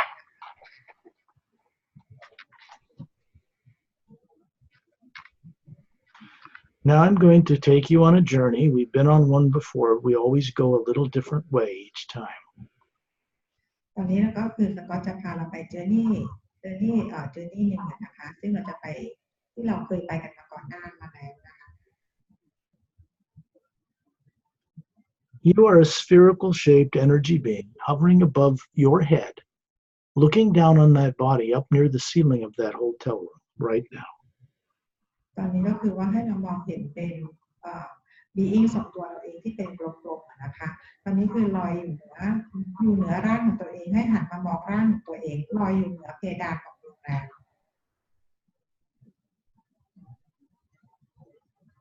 You can simply imagine being up by the ceiling,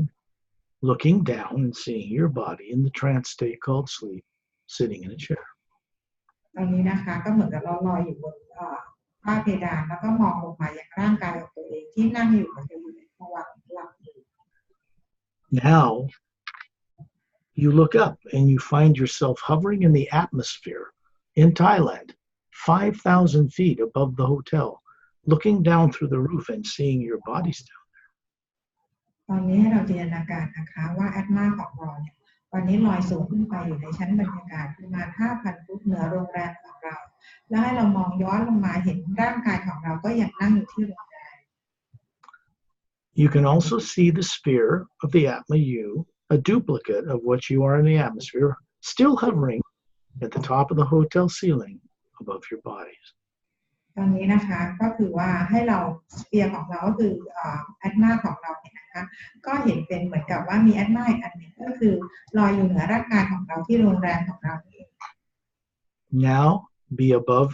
the hotel in the atmosphere, and you can see everybody in the hotel in a circle as spherical beings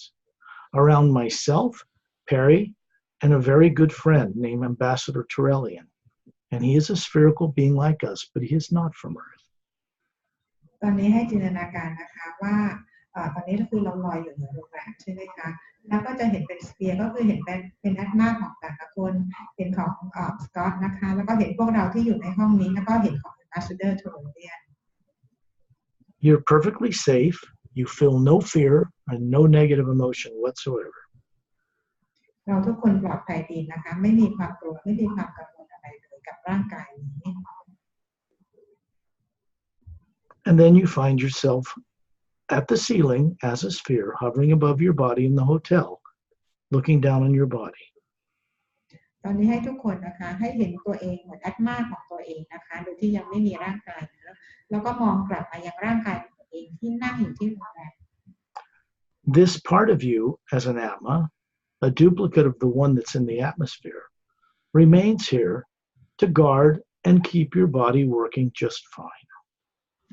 คือให้ทุกคนมองกลับลงมาแล้วก็เห็นแอตมาที่ลอยอยู่เหนือร่างกายอยู่ที่โรงแรมนี้แล้วก็แอตมาที่ลอยอยู่บนในอวกาศนะคะเพื่อมองลงมาเพื่อให้แอตมาที่ลอยอยู่เหนือร่างกายเนี่ยใช้ดูแลและควบคุมร่างกายของเราให้ปลอดภัย We're practicing moving between different realities, getting comfortable with moving back and forth. เพื่อให้พวกเรามีความมั่นใจและปลอดภัยในการฝึกที่จะมีการเคลื่อนไหวนะคะหมายถึงว่าเดินทางในการเดินทางของแอตมาของเรา Find yourself in a circle of beings surrounding Turelian, myself, and Pari, way up in the atmosphere above the hotel. ตอนนี้นะคะให้เราเอาแอตมาของเราเนี่ยนะคะเอาเป็นแอตมากลมๆของเรานะลอยอยู่เหนือร่างกายอยู่ข้างๆแพรรี่สกอตแล้วก็Ambassador Turelian. And then you get an impulse, a telepathic signal from Turelian that says, be above the earth in space. And you find yourself suddenly there in the same position, all of us circled around Turelian, Pari, and myself, in the void of space looking down on the planet. ตอนนี้นะคะทอร์เรียนส่งสัญญาณมานะคะเหมือนกับเป็นสัญญาณหัวใจเต้นอะไรประมาณแบบนี้เปรียบเทียบให้ฟังนะคะส่งสัญญาณลงมา1 ครั้งนะคะเพื่อให้พวกเราทุกคนเนี่ยให้ลอยแอตมาเราทุกคนเนี่ยรวมตัวกันเป็นวงกลมล้อมรอบทอร์เรียนสกอตแล้วก็แพรรี่เพื่อลอยขึ้นไปอยู่เหนือชั้นบรรยากาศของโลก You don't feel cold, you don't feel heat. The radiation from the sun will not harm you. You do not breathe, you need to breathe oxygen. เราไม่รู้สึกหนาวไม่รู้สึกร้อนและไม่ต้องการที่เราไม่จำเป็นต้องหายใจไม่ต้องการก๊าซออกซิเจนไม่ต้องการอะไรเลยนะคะ You are an energy being not made of matter. เราเป็น being ที่เราไม่ต้องการสิ่งต่างๆเหล่านี้เพื่อการดำรงอยู่ This means that you can travel wherever you wish and not be limited by even the speed of light. นั่นหมายความว่าเรามีความสามารถที่จะเดินทางไปไหนมาไหนก็ได้โดยไม่ต้องใช้อะไรเลย So now when you see this big circle of us in the hotel room, floating in space around Turelian, you can see all the billions of stars that make up our Milky Way galaxy. ตอนนี้เราทุกคนเนี่ยนะคะก็คือว่าเราปลอมตัวเป็นวงกลมล้อมรอบทอร์เรียนแพรรี่แล้วก็สกอตนะคะลอยขึ้นไปอยู่ในอวกาศเราจะเห็นดาวเป็นพันล้านดวงเลยรอบๆตัวเรา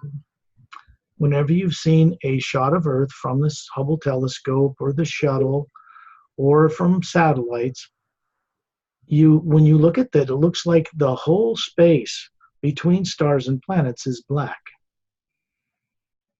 สิ่งที่เราเห็นนะคะมันเหมือนกับว่าเวลาเรามองจากภาพเทเลสโคปหรือภาพของ NASA หรือภาพของอวกาศที่เราเคยเห็นนะคะซึ่งภาพต่างๆเหล่านั้นเราจะเห็นเป็นช่องว่างต่างๆจะเป็นสีดำ That's because physical eyes in a human body can only see a small amount of all the frequencies that are out there. ที่เราเห็นแบบนั้นเพราะว่าด้วยประสิทธิภาพตาของเราเพราะว่าความถี่ที่เราสามารถมองเห็นเป็นความถี่ที่เราเห็นได้เพียงแค่ต่าง The Atma you, however, can see truly what it is, and it's that black is not dark at all. It's white light with a golden essence filling all of space between stars, between the earth and the moon and the sun. แต่อาตมาตัวตนที่แท้จริงของเราสามารถเห็นทุกอย่างได้ตามความเป็นจริงสิ่งที่เราเห็นเป็นช่องว่างความวุ้งว้างของจักรวาลที่เป็นสีดำจริงๆแล้วมันไม่ได้สีดำมันเป็นสีขาวและมีประกายทองเต็มไปหมดนะคะเป็นช่องว่างอยู่ระหว่างพระอาทิตย์ดวงจันทร์โลกเราคือทุกๆดวงดาว Now, when you look at the planet Earth, you see the polar ice caps and the continents you're familiar with in the oceans, and the moon with all of its craters all over it. ตอนนี้นะคะให้เรามองย้อนกลับมาที่โลกของเราเราก็จะเห็นขั้วโลกของเรานะคะแล้วก็เห็นเป็นทวีปต่างๆแล้วก็เห็นดวงจันทร์ที่ไม่มีการหมุนรอบตัวเอง And then Turelian does something, and you see this image of the earth and the moon like a heat wave in the desert move in front of your vision, and it changes to a different earth and different moon. ตอนนี้ทาราเลียนกำลังจะทำอะไรบางอย่างเราจะเห็นเหมือนกับว่าเป็นคลื่นความร้อนเหมือนที่เราเห็นจากคลื่นทะเลทรายนะคะเราก็จะเห็นโลกและดวงจันทร์เนี่ยมีการเปลี่ยนแปลงไปทั้งที่มันก็เป็นเราก็รู้สึกว่ามันเป็นโลกและดวงจันทร์ The earth now in the same place has no polar ice caps. โลกใบเดิมอยู่ตำแหน่งเดิมนะคะที่เราเห็นเมื่อตอนแรกนี้ตอนนี้ก็คือว่าจะไม่มีขั้วโลกเลยเราไม่มีน้ำแข็งขั้วโลกนะคะ Has beautiful blue-green oceans and one big continent centered over the equator from the left hemisphere to the right hemisphere. สิ่งที่เราจะเห็นก็คือว่าตอนนี้โลกใบใหม่ก็คือจะไม่มีขั้วน้ำแข็งแล้วก็จะเห็นเป็นทวีปใหญ่ทวีปหนึ่งนะคะที่ขยายตัวจากซ้ายไปขวา Covers half the planet. ซึ่งกินพื้นที่ไปครึ่งโลกเลย It extends from almost a point on each side of the world and gradually goes up to a point about a third of the way below the North Pole, and it does the same in the south and stops about a third of the way from the South Pole. ก็คือเราจะเห็นเป็นทวีปนะคะแผ่นดินที่ผืนใหญ่มากก็คือจาก ถ้าเราพูดขึ้นมาคือจากเหนือลงมานะคะไปเป็นประมาณเศษ3/4ของโลกเลยมันจะคลุมไปทั้งซ้ายทั้งขวาก็คือเป็นทวีปผืนใหญ่ It's beautiful Earth, but you can tell from space that there are no pollutants in the atmosphere, in the water, on the land, on that Earth. เป็นโลกที่สวยงามมากนะคะก็คือว่าเราจะเป็นโลกที่สวยงามมากคือเราไม่สามารถจะจินตนาการได้เลยว่ามันจะมีโลกแบบนี้อยู่นะคะถ้าเทียบกับโลกของเรา When you look at the moon now, you can see that it has an oxygen atmosphere and clouds and rivers and mountains and 5 domed cities, clear dome cities, and it's turning on its axis. ตอนนี้นะคะให้เรามองขึ้นไปเราจะเห็นดวงจันทร์ที่โลกของโลกใบนี้นะคะก็คือว่าจะมีท้องฟ้ามีก้อนเมฆมีแม่น้ำมีทะเลแล้วก็เห็นดวง5 ดวงที่อยู่บนดวงจันทร์และดวงจันทร์ดวงนี้ก็หมุนรอบตัวเอง And as it slowly turns on its axis, with the moon that you're familiar with craters does not. This one does. And as it turns around, you can see a big dome city in a mountainous area on the back side of this moon coming into view. ทีนี้นะคะก็เราก็คือมองไปที่ดวงจันทร์ใช่ไหมคะดวงจันทร์ดวงนี้ก็คือจะแตกต่างไปจากดวงจันทร์ของเราดวงจันทร์ของเราเป็นดวงจันทร์เหมือนกับไม่มีชีวิตเมื่อกี้ดวงจันทร์ที่เราเห็นที่อยู่ที่โลกใหม่ที่เราเห็นจะมีดวง5 ดวงใช่ไหมคะทีนี้ให้เรามองไปข้างหลังจะเห็นดวงใหญ่ๆดวงหนึ่งที่คลุมบริเวณที่เป็นภูเขาอยู่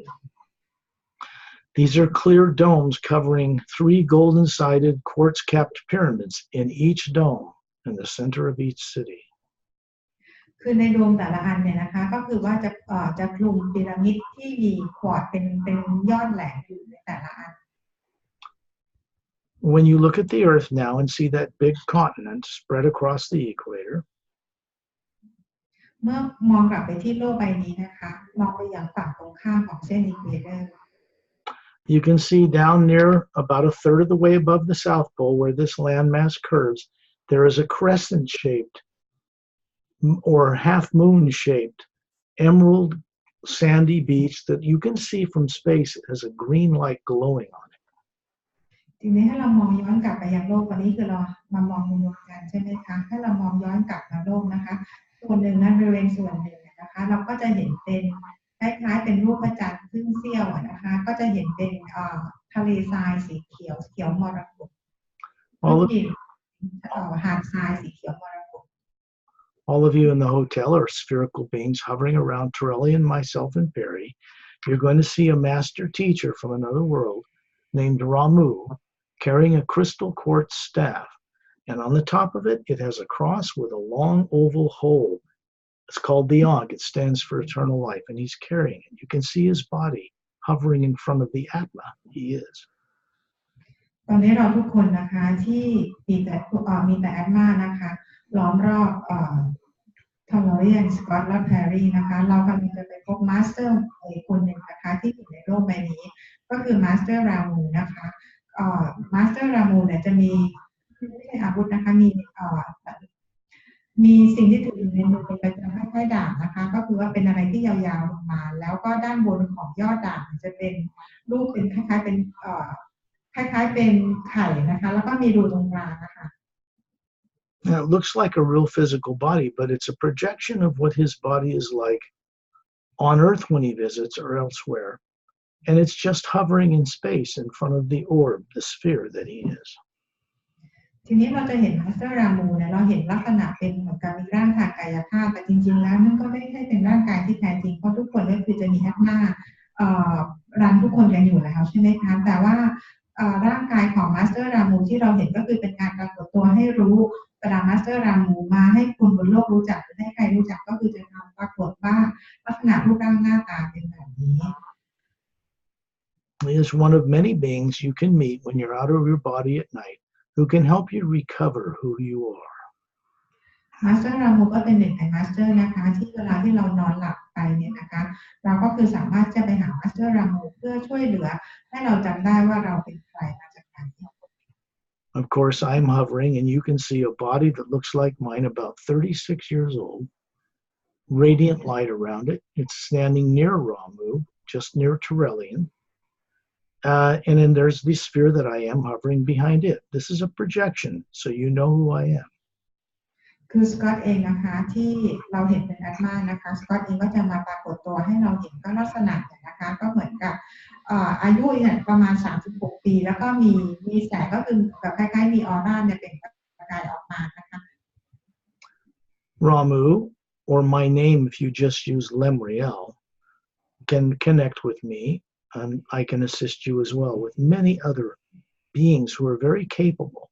who did not and do not live on Earth, who do not have subconscious minds, and they can speak with you all in Thai. They know how to speak every language. มาสเตอร์รามูนะคะหรือว่าสกอตเองนะคะชื่อของสกอตในเวลาใช้ชื่อก็คือใช้ชื่อเลนเรียลเนี่ยนะคะซึ่งในตอนกลางคืนที่เราหลับไปเนี่ยมาสเตอร์ต่างๆเหล่านี้ก็คือสามารถที่จะช่วยทุกคนได้ในการทำให้ทุกคนจดจำได้นะคะซึ่งเวลาที่เรานอนหลับไปเราสามารถที่จะสื่อสารกันได้เป็นภาษาไทยเพราะมาสเตอร์ต่างๆเหล่านี้สามารถจะสื่อสารกับพวกเราได้เป็นภาษาไทยและทุกภาษานะคะ There is another master teacher. You can see a beautiful Atma hovering to the right side of Torellian, and a body that looks to be about 40 appears, perfectly trim, long, luminous black hair, green emerald eyes, ears pointed slightly like an elf, in an elegant, simple gown, and he has pale blue skin. It's pale blue skin, and he's holding up his fingers so you can see little webs between them at the base. This is a human being from another world in our galaxy called Oceania, and it is in a third parallel dimension, higher parallel time dimension, higher molecular time frequency that is above the Earth you're familiar with. เราจะเห็นมาสเตอร์อีกคนหนึ่งนะคะก็คือมาสเตอร์โอเดอรัมนะคะอยู่ทางด้านขวามือของทอร์เรียนมาสเตอร์โอเดอรัมเนี่ยก็คือว่าจะมีอายุดูประมาณ40ปีนะคะอยู่ในช่วงอายุอยู่ดูประมาณ40ปีมีผมเป็นประกายสีดำนะคะผมยาวมีหูตั้งหน่อยมีตาสีเขียวไม่แน่ใจนะคะแต่ส่วนร่างกายของมาสเตอร์โอเปรัมเนี่ยออกเป็นสีฟ้าอ่อนๆนะคะแล้วก็ใส่ชุดโรบหมายถึงว่าเป็นชุดคลุมยาว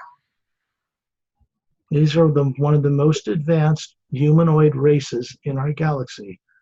several billion years old, and they have the most advanced crystalline-based science. Master Operum เนี่ยนะคะที่ลอยอยู่หมายถึงว่าที่ลอยอยู่ในบรรยากาศของโลกตรงนี้เนี่ยนะคะก็คือว่าเป็น being ที่ advanced มาก being หนึ่งนะคะก็คือคอยช่วยเหลือพวกเราอยู่นะคะ He is one of the founding sponsors of the galactic interdimensional alliance of free worlds. Master Operum ก็เป็นหนึ่งในสมาชิกขององค์เขาเรียกอะไรคะไม่ใช่สมาพันธ์กาแล็กซี่นะพอดีชื่อยาวนะคะเป็นองค์กรที่คอยช่วยเหลือเพื่อปลดปล่อยคนชาวโลกเราอยู่นะคะ It is comprised of well over 450 million inhabited spacefaring kind races. ซึ่งในยานลำนี้นะคะก็คือว่ามีbeingต่างๆอยู่ประมาณ 450,000 being อยู่นะคะ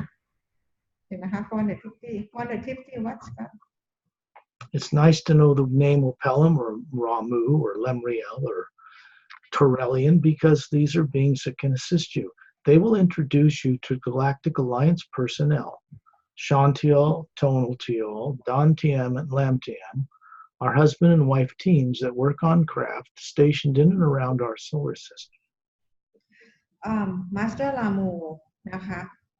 Master Lamu Operum แล้วก็ Lemuria ก็คือสกอตนั่นนะคะก็คือจะแนะนำพวกเราทุกคนเนี่ยให้รู้จักกับสมาชิกของ galactic ที่อยู่ในยานนะคะก็คือชอนเทียลกับโทนเทียลซึ่งเป็นคู่สามีภรรยาจะคอยแนะนำพวกเราคอยช่วยเหลือพวกเราในตอนกลางคืนเวลาที่เราหลับ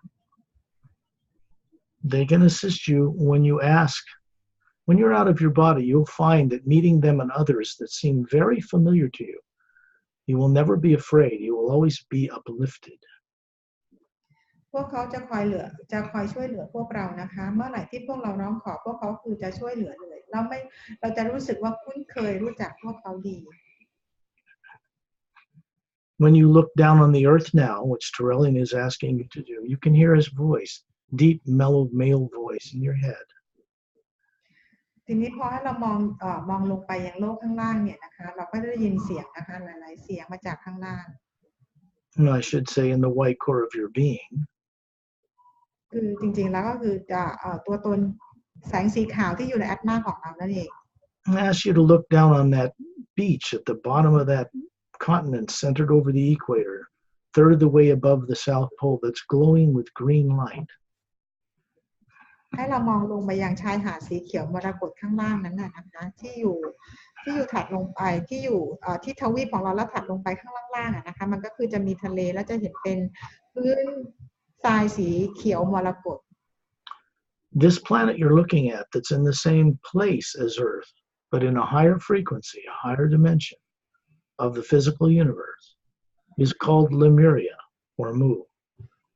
โลกที่เราเห็นข้างล่างเนี่ยนะคะจริงๆแล้วคืออยู่ที่เดียวกับโลกของเรานี่เองแต่ว่าความถี่ต่างกันคือโลกที่เราเรียกว่าเลอมูเรียนั่นเองหรือว่าเลอมูค่ะ This Lemuria and the planet's poles never flipped overnight like they do and have done on the Earth you're familiar with. โลกเลอมูเรียนี้นะคะขั้วแม่เหล็กโลกเนี่ยไม่เคยสลับเลยไม่เหมือนโลกของเรา This place has never had any negative beings of any kind operating on its surface. โลกเลอมูเรียใบนี้นะคะไม่เคยมีพลังงานลบหรือไม่เคยมีbeingลบๆเข้ามายังโลกใบนี้ได้เลย This is why the moon has oxygen and life and dome cities on it too. นั่นคือเหตุผลว่าทำไมดวงจันทร์ถึงมีออกซิเจนแล้วมีชีวิตอยู่บนดวงจันทร์นั้นได้ When you look at that green sand, it's very intriguing and you're drawn to it and you suddenly find, all of you, that you are a sphere hovering above a body that looks like you, 36 years old, perfectly healthy, and it's an energy form that you are manifesting. And you can feel your bare feet sinking down into this emerald green sand that's glowing about a foot above the beach. ตอนนี้นะคะให้พวกเราเนี่ยลงมายังที่ชายหาดแอตมาของเราลอยเหนือชายหาดใช่ไหมคะแล้วเราให้จินตนาการเห็น ตัวพวกเราเองเนี่ยเป็นร่างกายเหมือนเป็นคนอย่างนี้นะคะแต่ว่าเป็นร่างกายที่มีอายุกันประมาณ36 ปีนะคะลอยอยู่เหนือพื้นทรายนั้นนะคะประมาณ1 ฟุต And you're very, very pleased because the energy that is green, if you look at the sand, you can pick it up in your hand and it's made of tiny little polished emerald crystals. เราจะรู้สึกพอใจมากเลยถ้าเราลองไปจับทรายดูนะคะจับถึงพลังงานเราจะรู้สึกถึงพลังงานนั้นเลยรู้สึกว่าเรารู้สึกดีมากพอจะมีความสุขอบอุ่น When you look at this curved emerald green beach about a mile long, you see a brown, wet, moss-covered grass. We walked on at the beginning of this adventure.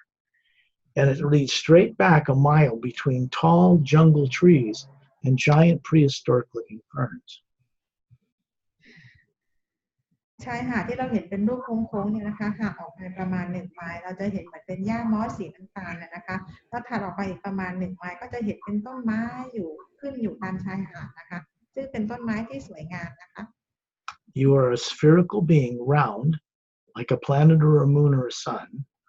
and you have a body standing in this emerald green beach sand,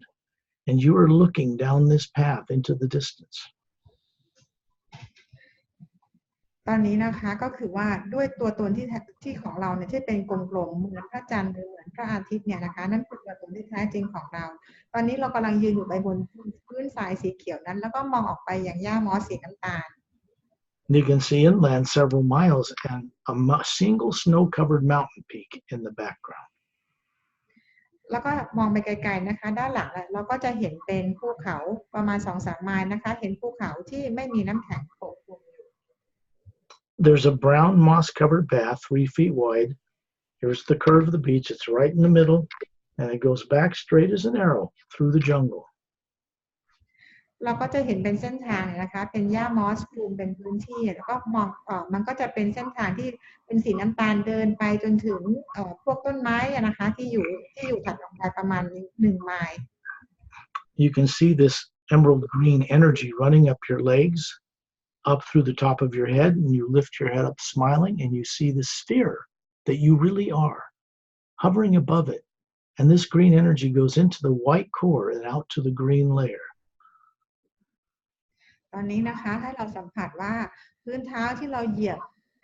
พื้นทรายสีเขียวมรกตเนี่ยนะคะส่งพลังงานจากพื้นทรายขึ้นสู่ตัวของเราไปยังคอหรือว่าจุดขาวๆในแอตมาของเราเนี่ยนะคะซึ่งเป็นตัวตนที่แท้จริงของเราเป็นการเขาเรียกว่าอะไรคะเป็นการเหมือนกับเปิดแสงออกมานะคะเป็นในช่วงสีเขียวของเราเนี่ยเราก็คือเราจะรู้สึกว่ามันสว่างขึ้นมา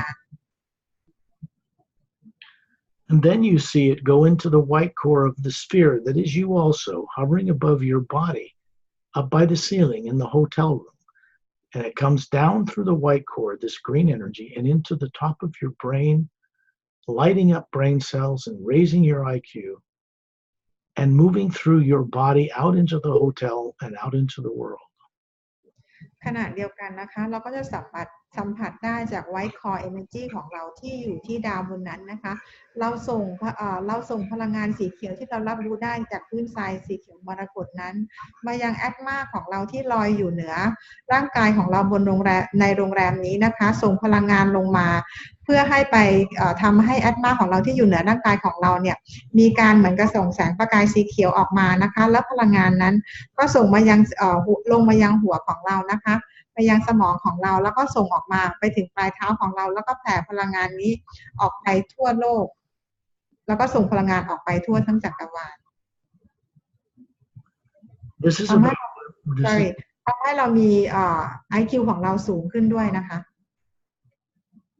This is about memory and recall as a being. นี่คือเป็นเรื่องของความทรงจำและการจำได้ของตัวตนที่แท้จริงของเรา You have to become comfortable and fearless in order to remember who you are. คุณจะต้องรู้สึกสบายกับตัวเองนะคะแล้วก็มั่นใจในตัวเองที่จะรู้ว่าตัวตนเราเป็นใครคือใคร This just means choosing not to put your energy into any fear of the future. In other words, just don't do it. นั่นหมายความว่าเราจะต้องเลือกที่จะใช้พลังงานเราให้ถูกทางเราจะไม่เลือกเอาพลังงานของเราเนี่ยนะคะไปเกาะติดอยู่กับพลังงานลบทั้งหลายทั้งหมดเลย This takes practice because all of your fellow beings on earth are busy promoting fear of the future, fear of their own destiny, and you must withdraw from agreeing with that. ตรงนี้นะคะก็คือว่าต้องใช้การฝึกฝนเพราะว่าเราบนโลกทุกคนเนี่ยถูกสื่อถูกข่าวต่างๆเนี่ยหล่อหลอมเราให้อยู่ในความกลัวความกังวลอะไรตลอดเวลา Now don't forget you have your feet in that emerald green sand at the same moment on an earth in a higher parallel dimension. And you are seeing the Atma hovering above that emerald green blue beach and water and ocean. You can see Torellian in his 18-foot tall human body with his legs, the ocean up to his knees, and an Atma hovering above him, and he's just giving you 2 thumbs up. He's a man of little words.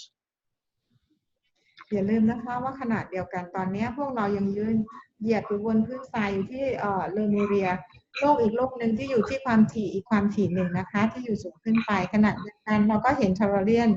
ยืนอยู่ความสูง18 ฟุตยืนอยู่ในน้ำทะเลซึ่งความสูงก็คือประมาณแค่เข่าของทอร์เรียนแล้วก็มีแอตมาของทอร์เรียนที่อยู่ลอยเหนือทอร์เรียนนะคะขณะเดียวกันทอร์เรียนก็คือชูนิ้วโป้ง2 นิ้วมือให้กับพวกเรา When you feel your feet in those green crystals, you can also hear the sound of the hue, very high, like that, humming. ในขณะที่เรายืนเนี่ยนะคะยืนเหยียบบนพื้นทรายเนี่ยนะคะเท้าสัมผัสทรายสีเขียวมรกตนั้นหูเราก็ได้ยินเสียงหิ้วมาเบาๆเป็นเสียงที่สูงมากนะคะเหมือนกับมาจากที่ไกลๆ Then you find your body dissolve into energy and would be withdrawn into the white core of your being, hovering above the beach. แล้วเหมือนกับว่าร่างกายเราเนี่ยก็หายไปนะคะแล้วเราก็คือจะปรากฏตัวเป็นไวท์คอของเราอะนะคะกลับไปสู่ไวท์คอที่เป็นตัวตนของเรานั่นเอง Now they're all of us hovering above the emerald green sand in a crescent shape, all above it. There's Torellian, a little higher up, and he's moving over the top of the jungle trees, headed towards the snow-covered mountain in the distance. We follow him. ตอนนี้นะคะก็คือพวกเราเนี่ยก็คือลอยขึ้นมาคือร่างกายเนี่ยหายไปแล้วใช่ไหมคะเหลือเป็นแอตมาแล้วก็ทอร์เรียนพวกเราก็ลอยขึ้นไปแล้วก็คือขยับไปยังที่ภูเขานะคะเมื่อกี้ที่บอกไม่มีน้ำแข็งนะคะต้องขออภัยก็คือลอยไปที่ภูเขาที่มีน้ำแข็งปกคลุมอยู่ And as we move over and follow this brown path through the jungle, straight as an arrow, it comes to a clearing with a 100-foot wide marble floor with a statue standing in the middle of it. คือจากภูเขาตรงนั้นมันจะอยู่ใกล้กับป่าตรงนั้นน่ะนะคะแล้วมันก็เหมือนว่าจะมีทางเดินเป็นมอสสีน้ำตาลเป็นทางเดินไปนะคะเราก็ตามเส้นทางนั้นไปพอไปแล้วเนี่ยเราก็จะเจอเหมือนเป็นพื้นหินอ่อนหรือหินอะไรเนี่ยสีขาวนะคะอยู่ในบริเวณนั้นอยู่นะคะ The statue is a 10-foot tall woman standing in bare feet on a square blue gold-laced lapis lazuli stone pedestal. พอเราเดินออกไปที่เมื่อกี้ที่พื้นสีขาวนะคะบนพื้นหินสีขาวเนี่ยก็คือจะมีรูปปั้นอยู่นะคะเป็นรูปปั้นผู้หญิงเท้าเปลือยเปล่านะคะยืนอยู่บนพื้นหินอีกทีหนึ่งออกจะเป็นสีน้ำเงินสีม่วงนะคะรูปปั้นผู้หญิงนี้ความสูงประมาณ10 ฟุต She has an elegant gown on, translucent, and you can see that her hands are up to the side of her head with the palms glowing with green light. รูปปั้นที่เห็นเนี่ยนะคะเราก็จะเห็นเหมือนใส่ชุดกาวนะคะใสๆนะคะแล้วก็คือหมายถึงว่ามีแสงเป็นประกายแล้วมือ2 ข้างเนี่ยก็เหมือนกับยื่นออกมาข้างๆศีรษะนะคะ2 ข้างแล้วก็คือมือเนี่ยก็คือจะเป็นเหมือนแสงสีเขียวเนี่ยมีแสงสีเขียวเป็นประกายอยู่ She has a longer neck than Earth women and longer fingers.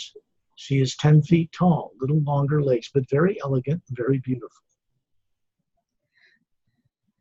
รูปปั้นผู้หญิงเนี่ยนะคะก็คือว่าคอเนี่ยจะยาวกว่าชาวโลกทั่วไปและนิ้วมืออะไรก็ยาวกว่าชาวโลกทั่วไปด้วยนะคะ She has skin like ivory, like a moonstone. สีผิวเหมือนสีของดวงจันทร์นะคะสีนวลๆอย่างนั้นนะคะ Slightly pointed ears like an elf, just a little bit more pointed than humans. หูก็เป็นหูเหมือนแอลฟ์อะค่ะหูจะแหลมๆนิดนึงอะนะคะ This 10-foot tall statue is perfectly carved and polished quartz, transparent quartz crystal. รูปปั้นเนี้ยนะคะก็คือสูงประมาณ10 ฟุตนะคะก็คือทำมาจากควอร์ตคริสตัลนะคะก็คือเป็นควอร์ตที่ใสๆสวยๆนะคะ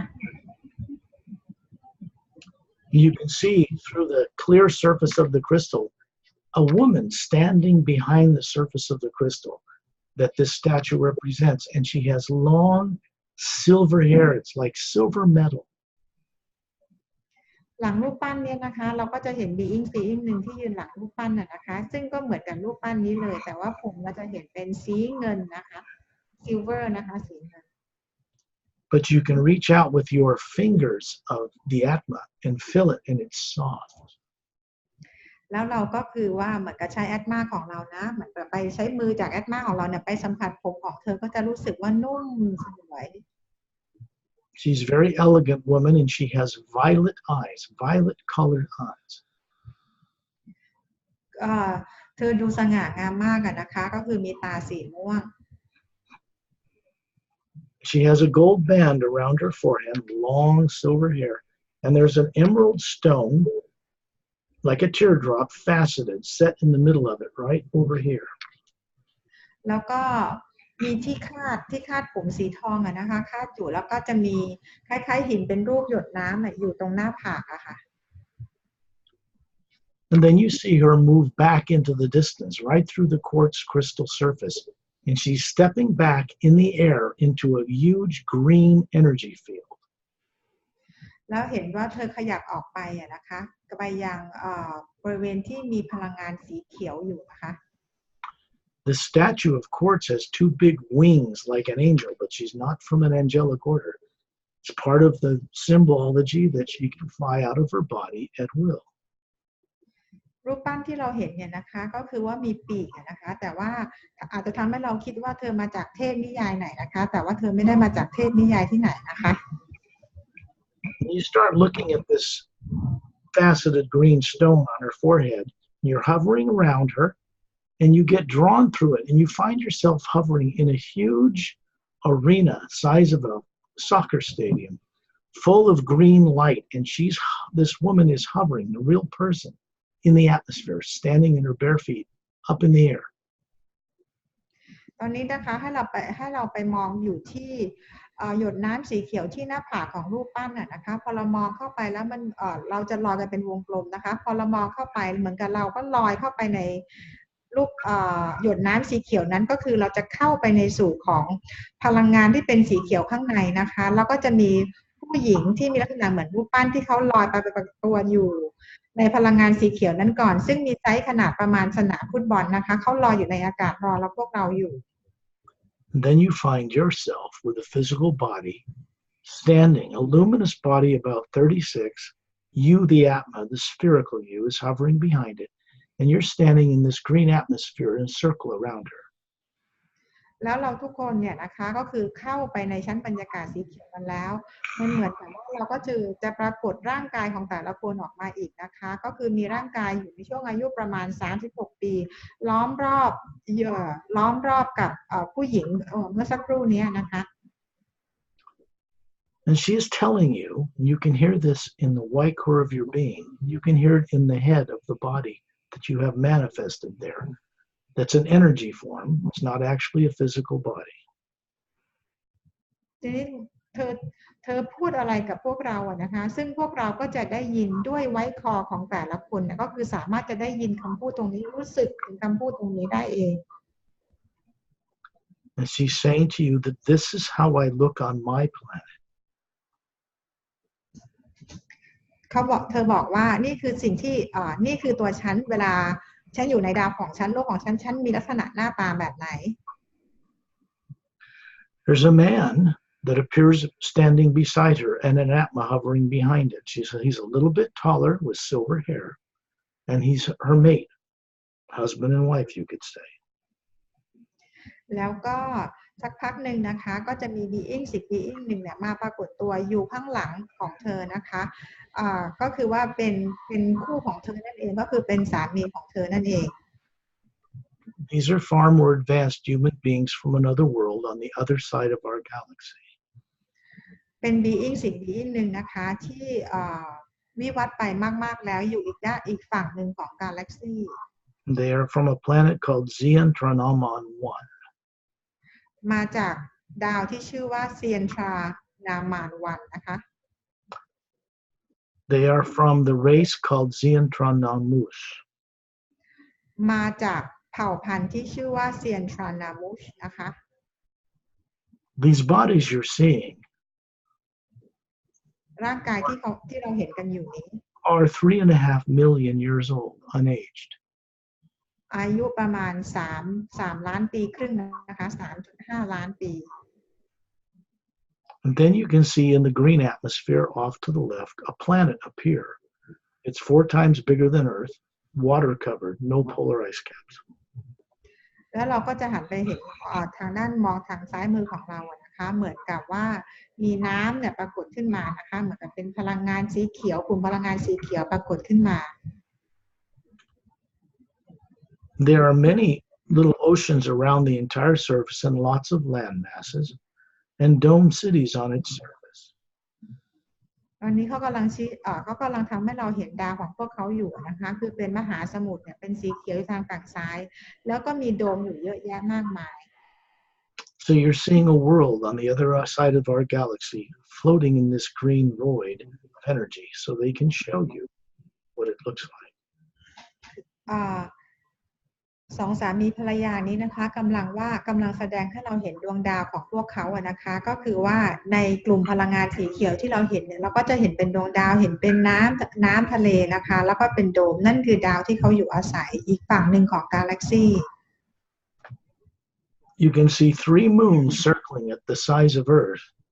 that have beautiful water and oceans, no polar ice caps, circling this bigger planet. เราจะเห็นนะคะดวงจันทร์ของดาวดวงนี้3 ดวงใหญ่ประมาณโลกของเรานะคะจะเห็นเป็นแม่น้ำเห็นเป็นมหาสมุทรนะคะแล้วก็หมุนรอบโลกของเขาอยู่ They all have dome cities and no polar ice caps, and they're verdant and alive with life. ซึ่งบนดวงจันทร์นี้นะคะก็คือจะมีโดมอยู่แล้วก็สามารถที่จะหมุนรอบตัวเองได้นะคะไม่มีน้ำแข็งปกคลุม When you look at the planet, you suddenly find yourself as an Atma, this whole hotel group, and Turelian and Pari and myself, Master Aru, Master Opelum, and another 100 other beings in a circle around us, all from the galactic interdimensional alliance of free worlds. ตอนนี้นะคะก็คือให้เรามองมายังที่โลกนะคะเราก็จะเห็นมีทอร์เรเลียนนะคะมีสกอตมีแพรรี่โอเพลัมมาสเตอร์รามูแล้วก็เป็นอีก100 beings เลยนะคะที่อยู่รอบๆพวกเราอยู่นะคะ And they are men and women. You can see different clothing and different hairstyles, different skin color, human and humanoid, and an Atma hovering behind each of those forms. ซึ่ง100 being ที่เราเห็นเนี่ยนะคะก็คือมาจากหลายๆเผ่าพันธุ์จากกาแล็กติกเนี่ยนะคะก็คือมีหลายๆเผ่าพันธุ์ทั้งหญิงและชายนะคะยืนล้อมรอบพวกเราอยู่ก็เราจะเห็นพวกแอดมาต่างๆมากมายเลย You'll find that a couple, a male and female, out of this 100 will approach each one of you and stand in front of you and introduce themselves kindly with their hand over their chest and just let you know that they will assist you when you're out of your body at night if you request it. ตอนนี้ก็คือจะมี beings นะคะก็คือเป็นคู่สามีภรรยาเนี่ยจะเข้ามาหาพวกเรากันนะคะแต่ละคนพวกเขาใช้มือทาบหน้าอกและก้มหัวนะคะก้มศีรษะลงนะคะแล้วเขาก็บอกว่าพวกเขายินดีจะช่วยเหลือพวกเราเวลาที่พวกเราหลับตอนกลางคืนนะคะเพื่อให้พวกเราจดจำได้ These will be beings that you will have known in the past long before you were born on this planet. being ต่างๆเหล่านี้จริงๆแล้วพวกเราก็ได้รู้จักมาก่อนนะคะก่อนที่พวกเราจะมาเกิดกันบนโลกนี้ซะอีก They're kind and trustworthy, and they've never been trapped on Earth. พวกเขาเป็นคนที่สุภาพใจดีนะคะแล้วก็เชื่อถือได้ไม่เคยถูกจับมาอยู่บนโลกนี้เลย It's up to each one of you if you want to request their assistance. อยู่ที่แต่ละคนนะคะว่าจะต้องการที่จะร้องขอความช่วยเหลือหรือเปล่า Then you look down and you find that you are walking in bare feet in a physical form about 36, perfectly healthy, and the Atma you hovering above it, running this energy form of a body along a kind of a violet sandy colored path near a winding river.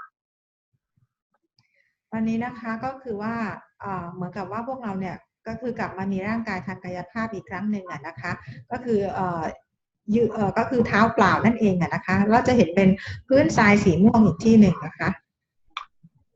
And you'll see approaching us, we're all walking on this path, running these bodies, and you'll see Master Ramu and Master Pelham, and this tall couple with the silver hair approaching. We are shorter, but they are walking up to us. ตอนนี้นะคะก็เหมือนกับว่าพวกเราเนี่ยก็คือปรากฏกายพวกเราจะมีร่างกายกันประมาณอายุ36นะคะก็มีทอร์เรียนแล้วก็ผู้สามีภรรยาที่มีผมสีเงินนะคะก็คือว่าเข้ามาหาพวกเรา And you can see they're smiling, they're kind, they're taller than us, and they are just saying that this is their planet. พวกเขาผู้สามีภรรยาเนี่ยนะคะเข้ามาหาพวกเรายิ้มและพูดคุยกับเรานะคะบอกว่านี่คือดาวนี่คือโลกของพวกเขา This is Zeontranaman 1. นี่คือดาวเซียนทรานามานวันนะคะ And when they point over the distance, you can see a red mesa plateau like you'd find in Sedona, Arizona in the United States, and a big dome clear covering 3 golden-sided quartz-capped pyramids, city. ที่ดาวของเขาเนี่ยนะคะก็คือว่าจะมีชายหาดเป็นสีม่วงนะคะถ้าเรามองไปอีกฝั่งหนึ่งเราก็จะเห็นเป็นพื้นทรายเหมือนสีแดงเหมือนที่อาริโซนาเหมือนของอเมริกานะคะแล้วก็จะมีโดมอันใหญ่ๆในโดมนี้ก็คือจะมีพีระมิด3 อันแล้วก็มียอดเป็นสีทอง You can see 3 moons the size of Earth, even in broad daylight, at different distances from the planet. Clear, no polar ice caps with dome cities on them too. แล้วเราก็จะเห็นดวงจันทร์ของโลกใบนี้นะคะซึ่งมีขนาดใหญ่เท่ากับโลกของเราซึ่งในนั้นก็คือจะมีโดมแล้วก็ไม่มีขั้วไม่มีแม่เหล็กนะคะโทษนะไม่มีน้ำแข็งที่ขั้วโลกนะคะแล้วก็โดมของเขาก็คือจะใสๆเราสามารถที่จะมองเห็นได้ You can see this river winds off to the west and empties itself into a lavender-colored ocean. ทางด้านซ้ายเนี่ยนะคะเราก็จะเห็นเป็นแม่น้ำนะคะแล้วก็มีคล้ายๆว่าเป็นมหาสมุทรที่ดูเหมือนเป็นทุ่งของลาเวนเดอร์ค่ะสีม่วงไว้ทั้งหมดเลยนะคะ It's salt water, but it has a mineral in it that gives it that lavender color. ตัวนะคะมันก็คือเป็นน้ำแต่ว่ามีลักษณะเป็นสีม่วงเหมือนของเป็นดอกลาเวนเดอร์นะคะ When you look up in the sky, off in the distance at different levels, you can see 3 suns these planets revolve around. One is what's called a blue giant. Another one a little further away is yellow like our sun, and another one further away is called a red dwarf, a much older star. And they are at a distance where these planets can revolve around them and not have polar ice caps. ทีนี้พอเรามองขึ้นไปข้างบนเนี่ยนะคะเราก็จะเห็นดวงอาทิตย์ของเขานะคะมี3 ดวงหนึ่งก็คือว่าเป็นสีน้ำเงินอีกดวงหนึ่งก็คือว่าอายุน้อยๆเหมือนกับดวงอาทิตย์ของเรานะคะอีกดวงหนึ่งก็คือว่าเราเรียกว่า red dwarf เนี่ยนะคะซึ่งก็จะอายุมากที่สุดนะคะเก่าแก่ที่สุด You'll see that Turelian is pointing upward now next to the Zeontranaman couple, man and husband and wife, and you'll see a green and blue water-like luminous energy field form. It's a doorway, it's an opening that moves upward from their planet. It goes up a tunnel very far as you can see. ตอนนี้นะคะทอร์เรียนเหมือนกับว่าใช้มือชี้ไปที่คู่สามีภรรยานะคะแล้วเราก็จะเห็นเหมือนกับเป็นโพร์ทัลขึ้นมานะคะหมุนเป็นสีฟ้าน้ำเงินขึ้นไปสูงมากๆเลยนะคะ At the end of that tunnel, as far as you can see a sky blue atmosphere. That's all. เมื่อเรามองขึ้นไปนะคะตามโพร์ทัลนี้ขึ้นไปที่สุดของรูโพร์ทัลตรงของโพร์ทัลเนี้ยนะคะเราก็จะเห็นเป็นชั้นบรรยากาศสีน้ำเงินฟ้านะคะที่อยู่ข้างบนนั้น Now you will see the body forms that have been standing looking at each other on this lavender path near a winding river dissolve and get stored into the white core of your being hovering above it. ตอนนี้นะคะที่เรายืนกันบนอยู่ที่แม่น้ำที่เป็นสีม่วงๆที่บอกไปเนี่ยนะคะเหมือนกับว่าร่างกายเราเมื่อกี้ที่เห็นมันอายุ36 ปีค่อยๆอันตรธานหายไปก็เหลือแต่เป็นแอตมาของเราอะนะคะ And then you're going to see Torellian and myself and Pari, Master of Pelham, this 100 members of the Galactic Alliance, men and women, and all of us move up through into this vortex at tremendous speed. Remember, we are spherical Atmas. We are made of an energy that's quite beyond any limits like the speed of light. ตอนนี้นะคะก็คือเราทุกคนในโรงแรมนี้นะคะเห็นโทนาเลียนสกอตต์แพรรี่นะคะแล้วก็บีอิงต่างๆที่เป็น100บีอิงนะคะเข้าไปยังในพอร์ทัลนี้แล้วก็ใช้สปีดความเร็วเนี่ยก็คือขึ้นไปสูงมากแล้วพวกเราทุกคนก็เข้าตามเข้าไปในพอร์ทัลนี้นะคะแล้วก็ใช้สปีดเนี่ยก็คือว่าพุ่งขึ้นไปข้างบนนะคะเพราะอย่าลืมว่านี่คือเราเดินทางด้วยแอตมานะคะเราสามารถที่จะความสามารถเรามากมายเราสามารถจะไปด้วยความเร็วที่มหัศจรรย์มาก We're going on a journey bypassing all 4 major lower dimensions, the physical universe, 144 parallel dimensions in it, the astral with the same number, causal, mental, and etheric, and we are going beyond the void. ตอนนี้คือเราเข้ามาอยู่ในพอร์ทัลใช่ไหมคะเราก็คือสปีดจะอัพขึ้นไปใช่ไหมในระหว่างที่เราเดินทางขึ้นไปเนี่ยเราก็จะผ่านฟิสิกอลเวิลด์ของเราเนี่ยนะคะก็จะมี144คู่ขนานขึ้นไปผ่านยังแอสโตรนะคะก็มี144คู่ขนานขึ้นไปแล้วก็ขึ้นไปผ่านยังจุดที่เราเรียกว่านิพพานผ่านขึ้นไปอีกนะคะ You're going to be coming into an area that has a pale blue light, and it seems as we come out into it, you see this whirling vortex below us, an interdimensional doorway, close and vanish. You are surrounded in every direction as far as you can see by a pale blue light, and there's nothing in it. ตอนนี้นะคะเหมือนกับว่าเราออกมาที่เราโผล่มาที่พลังงานที่เป็นออกสีฟ้าอ่อนๆเนี่ยนะคะซึ่งมันจะกว้างใหญ่ไพศาลมากเลยแล้วดอร์เวย์หรือประตูหรือพอร์ทัลที่เราออกมาที่เมื่อกี้เราเข้ากันมาเนี่ยตอนนี้ก็คือค่อยๆจางหายไป And then Torellian, very bright, begins to move at tremendous speed. We're all circling him, and we move off with him into the distance. ตอนนี้ทอร์เรียนนะคะก็คือแอตมาเนี่ยก็คือจะแสงสว่างนะคะก็คือว่าเหมือนกับว่าเหมือนกับเราไม่เรียกว่าวิ่งนะก็คือสปีดไปข้างหน้าเนี่ยนะคะแล้วเราทุกคนน่ะก็ตามไป And then you begin to see a white beach appear as we approach the shore of a new land. แล้วเราทุกคนก็จะได้เห็นเป็นชายหาดสีขาวนะคะเป็นพื้นแผ่นดินขึ้นมานะคะ And when we come across this beach, there's these giant tropical trees with crystals growing out of them, all different faceted kinds of crystals. They're not trees like the lower worlds. This is the first realm. It's a beach with white sand that extends as far as you can see, straight as an arrow in both directions. คือที่เราจะเห็นเป็นชายหาดสีขาวที่เราคือเขาไม่เรียกว่าเป็นเกาะนะแต่พารีขอใช้คำนี้นะคะก็คือเป็นชายหาดสีขาวปกคลุมในบริเวณเกาะเนี่ยใหญ่มากนะคะใหญ่มหาศาลเลยนะคะปกคลุมไปทั่วเลยแล้วเราก็จะเห็นเป็นต้นไม้ที่เป็นคริสตัลสวยงามซึ่งเราไม่ได้เห็นต้นไม้นี่เหมือนอย่างในโลกของเรานะแต่เป็นต้นไม้ที่เป็นคริสตัลสีสันเนี่ยสวยงามแล้วก็เห็นชายหาดสีขาวเนี่ยนะคะไม่ได้ล้อมรอบเฉพาะต้นไม้นะหมายถึงเกาะใหญ่ๆแล้วก็มีส่วนที่เป็นชายหาดที่เป็นต้นไม้เป็นคริสตัลแล้วเนี่ยค่ะ We're going to move over this beach. You're going to see this pale blue atmosphere disappear behind you. And then you're going to cross over this tall, mysterious, wondrously beautiful jungle and come to a clearing with a circular white marble floor surrounded by geometric circles of botanical gardens. ตอนนี้นะคะพอเราก็คือมีการเคลื่อนตัวพวกเราไปเราก็คือจะทิ้งพลังงานสีฟ้าอ่อนๆไว้เบื้องหลังนะคะเราจะเข้าไปเรียกว่าป่านะคะแต่เป็นป่าที่สวยงามนะคะแล้วก็มีเหมือนกับเป็นพื้นหินอยู่ตรงกลางสีขาว there's a statue in a white alabaster fountain about 15 feet wide that's got scalloped edges. แล้วเราก็จะเห็นเหมือนกับรูปปั้นเนี่ยนะคะสูงประมาณ15 ฟุตเนี่ยนะคะจากหินอ่อนเนี่ยนะคะ It's a man standing in bare feet with a white tunic dress from his waist to just above his ankles, strong built chest, and 2 gold bracelets on his upper arms,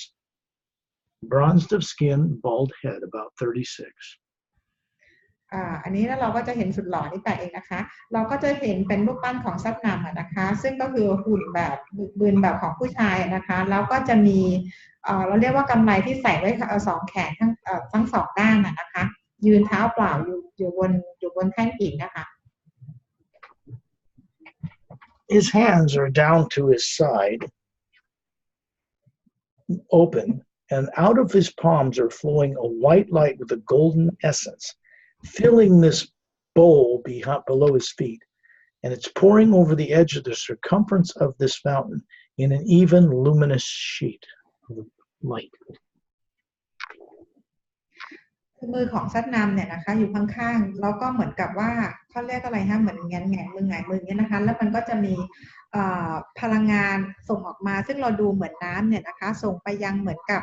ที่เหมือนกับเป็นน้ำตู้อะค่ะนึกออกไหมเหมือนกระถางน้ำมันจะเป็นพลังงานตรงนี้ตกลงไปในถังก็เรียกอะไรอ่างน้ำตรงนี้นะคะแล้วก็ไหลออกมานะคะพลังงานตรงนี้ก็คือไหลออกมาเหมือนเป็นน้ำอะค่ะเป็นแผ่นน้ำเป็นพลังงานไหลออกมา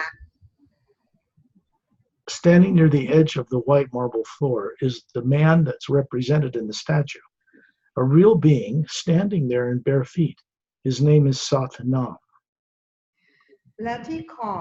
อบหินสีขาวเนี่ยนะคะอยู่ข้างๆรูปปั้นเนี่ยเราก็จะเห็นซัดนามตัวจริงๆนะคะก็คือยืนอยู่ตรงนั้นนั่นเองยืนเท้าเปลือยอยู่นะคะเปล่าอยู่นะคะ This is his territory. It is the first major division above the void known to most Buddhist monks and to most esoteric groups on earth. อันนี้ที่ตรงนี้ที่เรามากันอยู่เนี่ยนะคะก็คือเป็นที่แรกที่อยู่เหนือจากแดนนิพพานขึ้นมาที่เราเข้าใจกัน It is a past and beyond the void. มันมีเส้นทางที่จะผ่านมาจากนิพพานตรงนั้นที่เราเข้าใจกันนะคะ And he's there to greet us. His hand over his chest like this. You can see a quite larger, more luminous Atma hovering above that body. And he's pointing to this fountain. And when you look at it, because it's a statue of himself,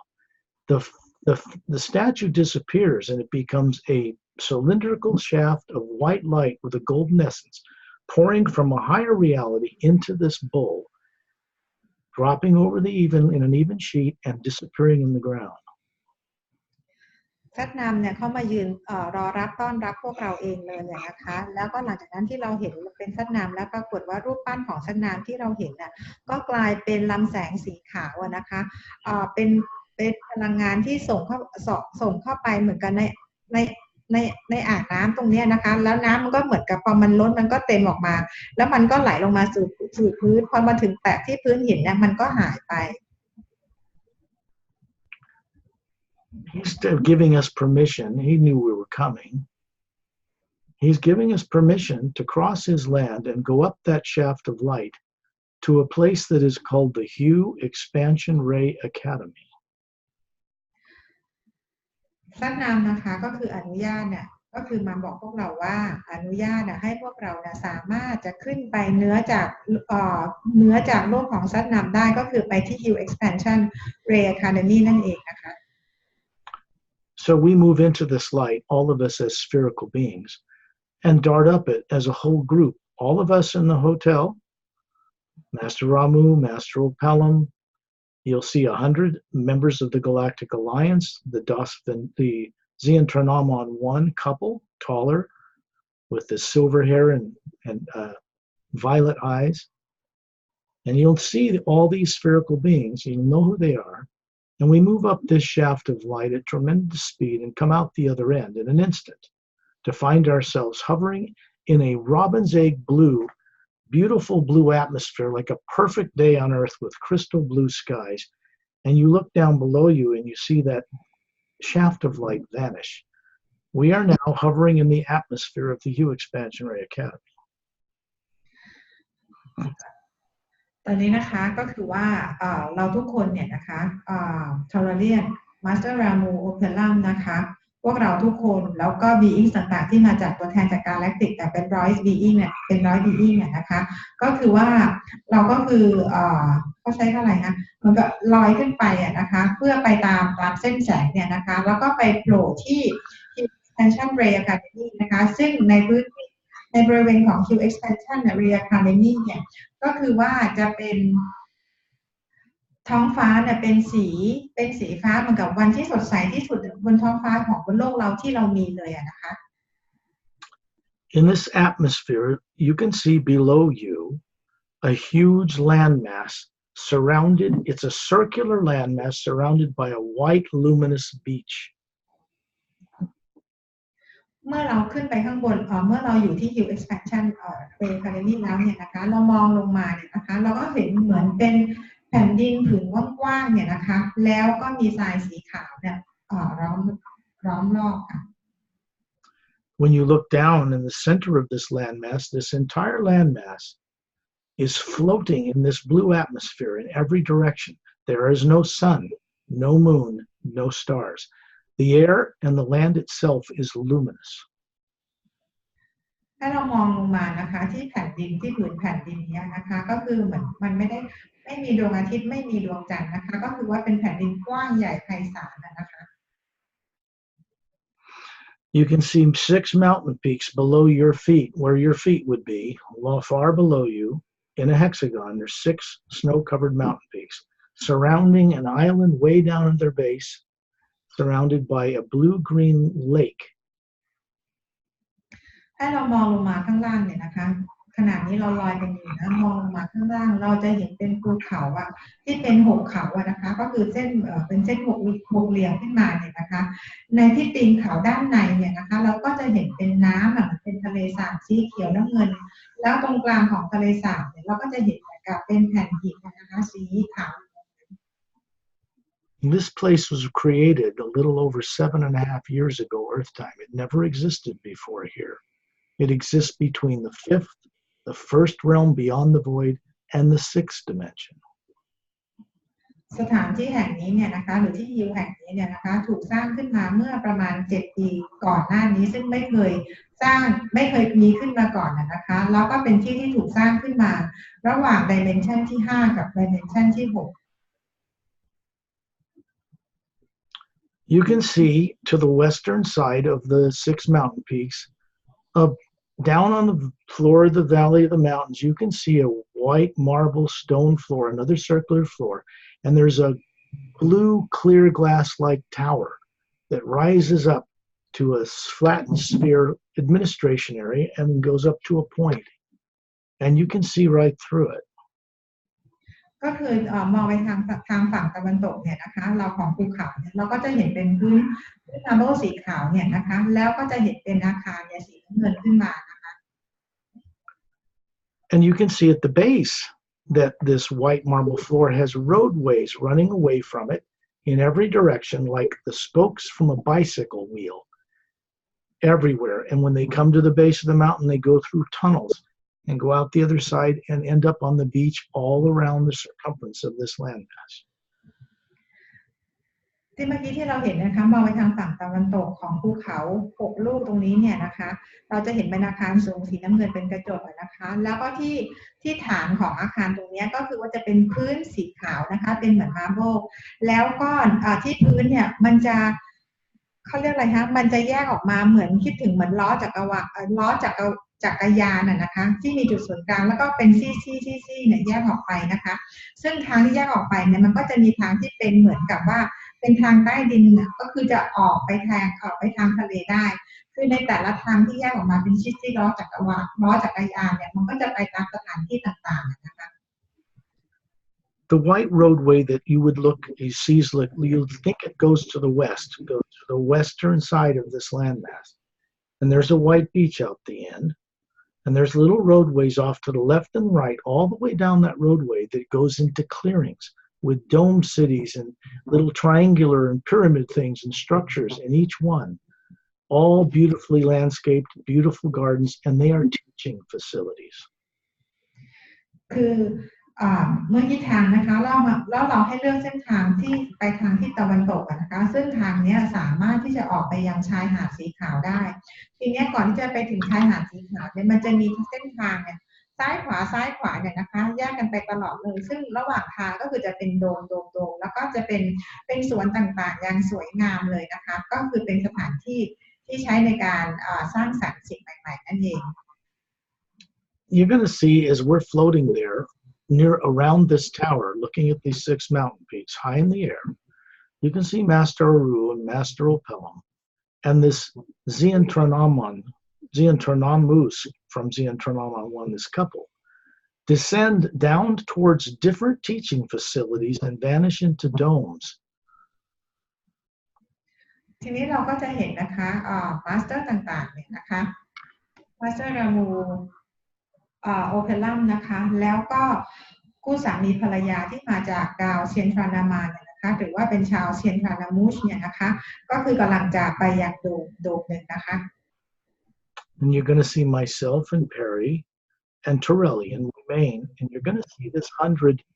beings in spherical form from the Galactic Alliance bid us farewell, and they descend all over this huge landmass into the distance and disappear down in the jungle clearings to attend and to conduct teaching facility environments. ก็คือจะมีทอร์เรียนมีแพรรี่มีสกอตเนี่ยนะคะแล้วก็บีอิงต่างๆอีก100บีอิงเนี่ยนะคะเราก็จะไปยังที่โดมที่จะมีการเรียนรู้เขาเรียกว่า learning center กันนะคะ You can see the western roadway leading away from the base of this blue glass tower. And we're going to find ourselves suddenly as a group from the hotel hovering over this curved white sandy beach that's luminous like the emerald green beach was all the way down on Earth, a parallel dimension. ตอนนี้นะคะเราให้เลือกไปทางฝั่งตะวันตกของตึกของที่เราเรียนรู้กันเนี่ยนะคะไปทางฝั่งทางตะวันตกไปถึงชายหาดนะคะแล้วเราก็จะเห็นเหมือนว่าข้างล่างเนี่ยก็คือมันเชื่อมมาถึงโลกของเราได้เลย And then you'll feel a body looks just like you appear smiling down below your spherical self, sinking its bare feet into that white luminous sand. แล้วเราก็เดินไปที่ชายหาดสีขาวตรงนี้นะคะแล้วเราก็ยิ้มให้ตัวเองอย่างมีความสุขนะคะแล้วก็ไปเหยียบทรายสีขาวนี้กัน And then it moves up your legs and up through your head, and you look up smiling, and it goes into the white core of your spherical being hovering above that body form. แล้วเราก็ยิ้มนะคะแล้วก็มีการส่งพลังงานจากพื้นชายหาดสีขาวนะคะมายังไว้คอของเราเนี่ยนะคะ And then your body will dissolve and be stored in the white core of your being. And as a group circling Torellian, myself and Pari, we're going to go as far into the distance into this very rare blue atmosphere until you see the continental landmass of this island floating in the blue atmosphere disappear in the distance. แล้วตอนนี้นะคะก็คือเมื่อกี้ที่เรามีร่างกายปรากฏอยู่ใช่ไหมคะร่างกายก็คือว่าค่อยๆหายไปอยู่ยังไว้คอของเราเนี่ยนะคะแล้วก็คือจะกลับไปอยู่กับทอร์เรียนแล้วเราก็คือจะไปลอยไปดูที่หนึ่งแล้วก็บรรยากาศตรงนี้ก็คือจะหายไป All this blue atmosphere that extends in every direction is places that things will still in the future be built. ในแลนด์มาร์สตรงนี้เนี่ยนะคะเราพูดถึงที่เรามากันเนี่ยนะคะในอนาคตนั่นคือจะเป็นที่ใช้ในการสร้างสรรค์ทั้งหมด You are hovering out in this blue atmosphere, and if you look closely at it, you'll see that in between the blue is this white light with a golden essence kind of flickering behind it. ตอนนี้นะคะก็เหมือนกับว่าเราห่างออกมาจากแลนด์มาร์สตรงนี้แล้วเนี่ยนะคะเราก็จะเห็นเป็นแสงสีขาวประกายทองปรากฏขึ้นแทน This is the new ray of awareness in the omnipresent first sound, the hue behind all creation. นี่คือเป็นแสงสีพลังงานใหม่นะคะที่เป็นผู้ที่คอยออกเป็นสิ่งที่คอยซัพพอร์ตการมีทุกสรรพสิ่งการมีชีวิตทุกชีวิตในจักรวาลนี้ในทั้งหมดนี้ This new essence, this new intelligence in the omnipresent first sound, the hue, did not exist in creation before about 7.5 Earth years ago. แสงแสงแสงสีขาวประกายทองตรงนี้นะคะเราก็เปรียบได้ว่าเหมือนกับเป็นอัจฉริยะนะคะของแสงของเทคโนโลยีต่างๆซึ่งไม่เคยมีมาก่อนเลยจน7 กว่าปีที่ผ่านมานี่เอง It is designed for the first time to retire the idea of evil as an experiment in the upper worlds past the void and to neutralize it in the lower dimensions by inspiring beings like us and all others to co-create retiring it. แสงเรย์เนี่ยนะคะประกายทองเนี่ยนะคะถูกสร้างสรรค์ขึ้นมาเนี่ยนะคะจาก upper world เพื่อใช้ในการหยุดการสร้างสรรค์ของ Thailand ที่ผิดทางนะคะคือสร้างจากโลกข้างบนลงมาเพื่อจะนำลงมาใช้กับโลกข้างล่างนั่นเองเพื่อในการหยุดการสร้างสรรค์ที่ผิดพลาดทั้งหมด Anything in the lower dimensions can only be changed if it is first changed in those realms beyond the void. โลกที่ lower world ทั้งหมดเนี่ยจะเปลี่ยนแปลงได้นะคะต่อเมื่อมีการเปลี่ยนแปลงจากโลกที่เหนือขึ้นไป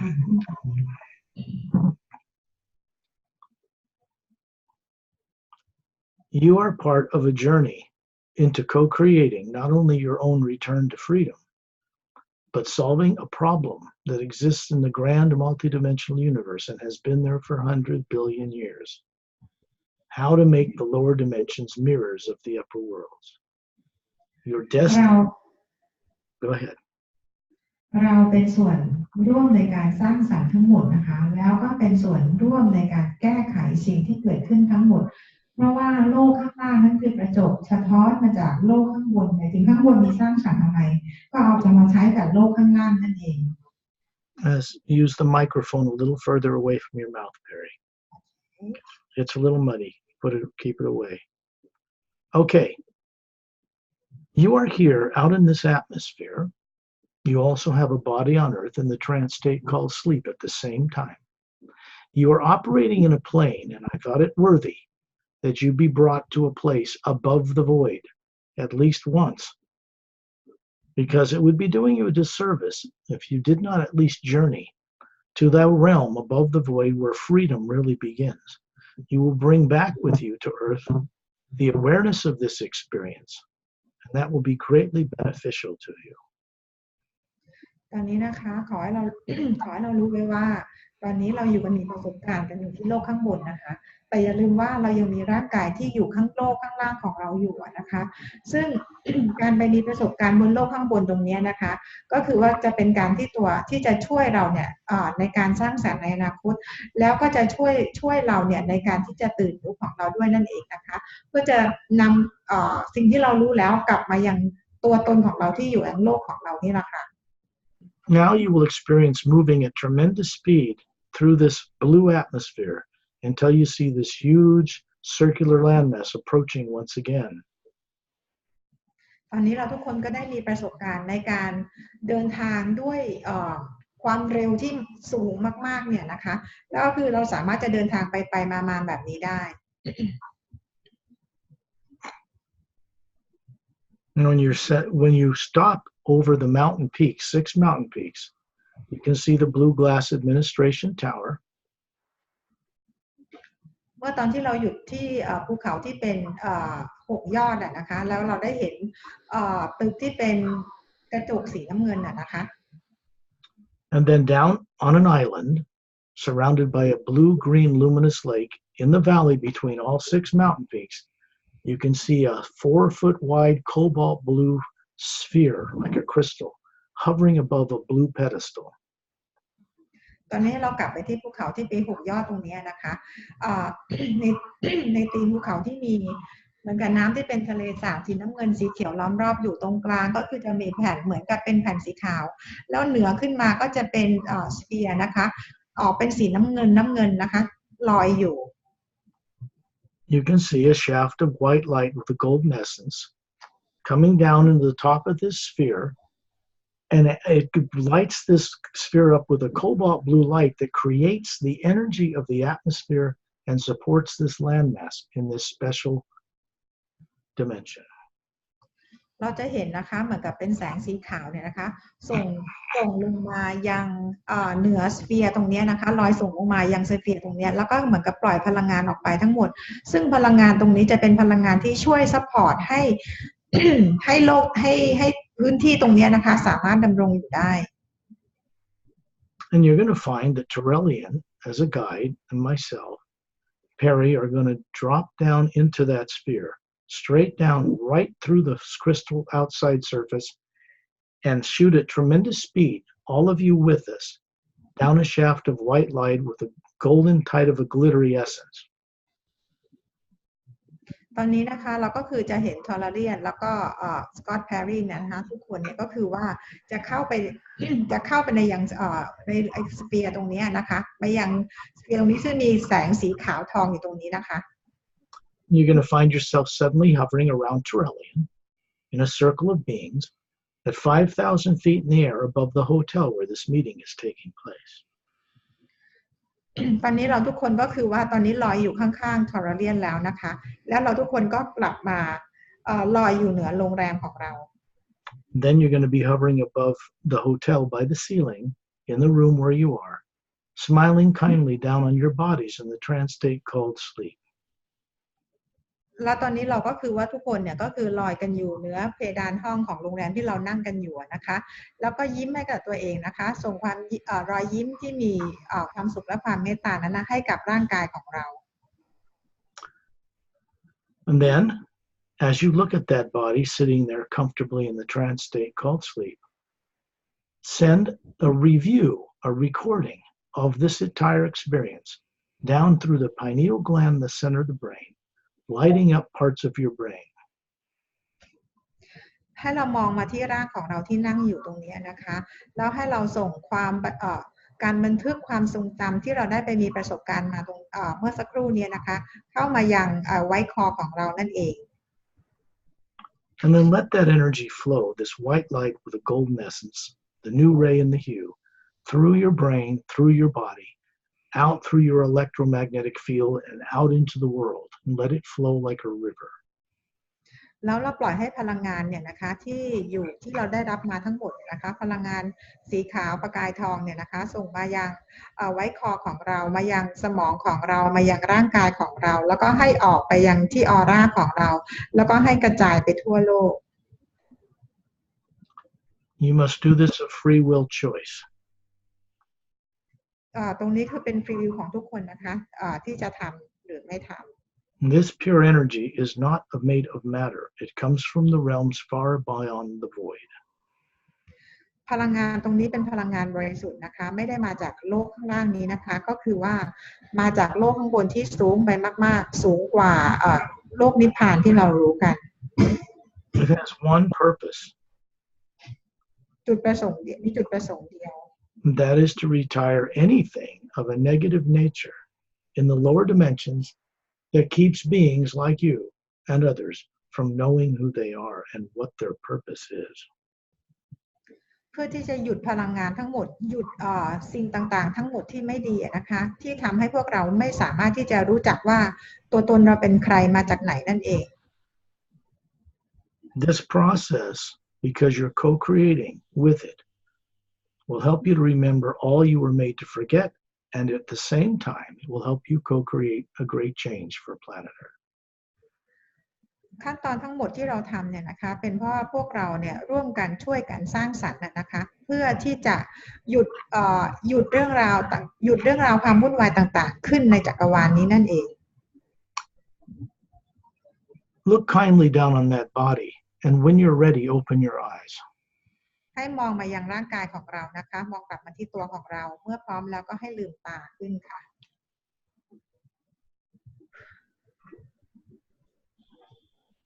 This was a very long journey,